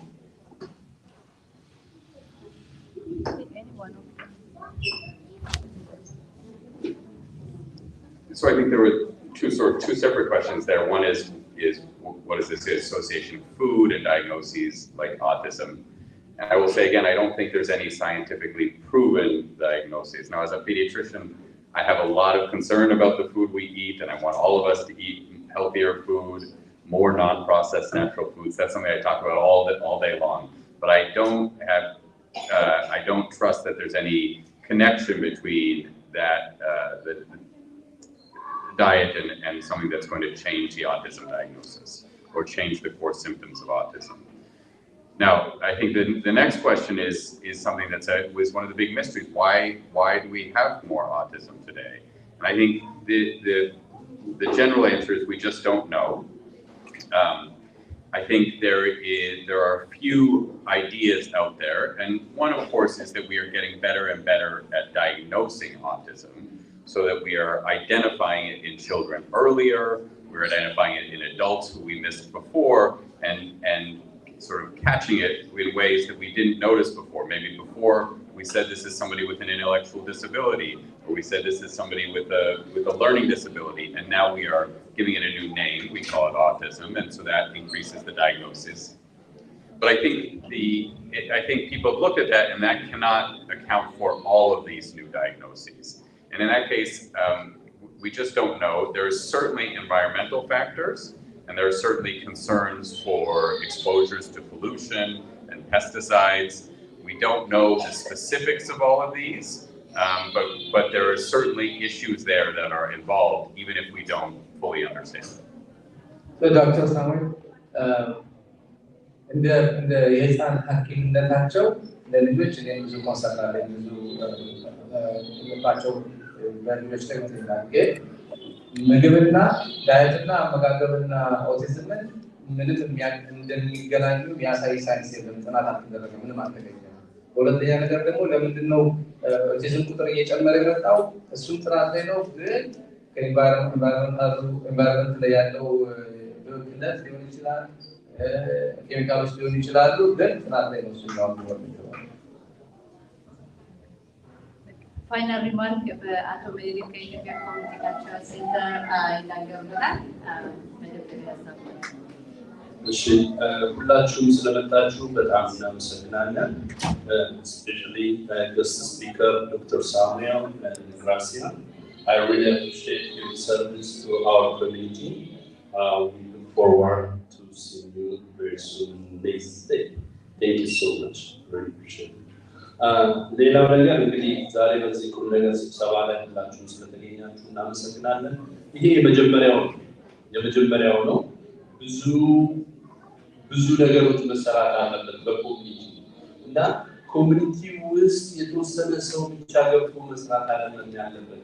ሁላችሁም የኮሚኒቲ ሜምበር የኮሚኒቲ አባላቶች በዚህ ጉዳይ ለመሳተፍ አለባችሁ። ብዙ ስራ አለ ኮሚኒቲ ውስጥ። በአእምሮ ህመም ውስጥ ብዙ የሚታመሙ ወጣቶች አሉ። ሳን ፍራንሲስኮ አንድ ማህበር ተቋቁሟል በሜንታል ኢሹ ያለባቸው ወጣቶች really ስለማይታይ ስለማንነጋገር ባህላችን ስለሆነ ነው እንጂ ብዙ ወጣቶች ኢትዮጵያን ወጣቶች ሳን ፍራንሲስኮ ሲቲ ውስጥ ብዙ ችግር ያለባቸው አሉ እና የኔክስት ኢሹአችን በሱ ላይ ይሆናል ሆፕሊ በዚህ ደግሞ ድጋሚ ሌላ ፕሮግራም ይኖረናል ስለመጣችሁ እናመሰግናለን ኢንቮልቭ አድርጉ በእንደዚህ አይነት ጉዳይ ላይ ኢንቮልቭ አድርጉ እንዲህ አይነት ፕሮብለም ያለባቸውን ሰዎች ሞር ፓርቲሲፔት እንዲያደርጉ ጋብዟቸው እንግዲህ ይሄ ያለ በጣም ደስተኛ እናመሰግናለን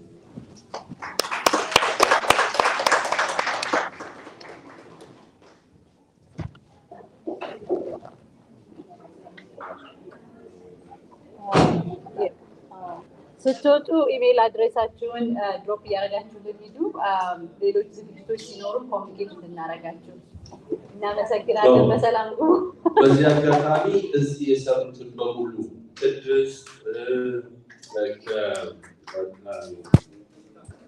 ትዝታ ብሩክታዊት ስንታየው ይልማ ሁላችሁንም በጣም እናመሰግናለን እንደዚሁ ማርታ በጣም እናመሰግናለን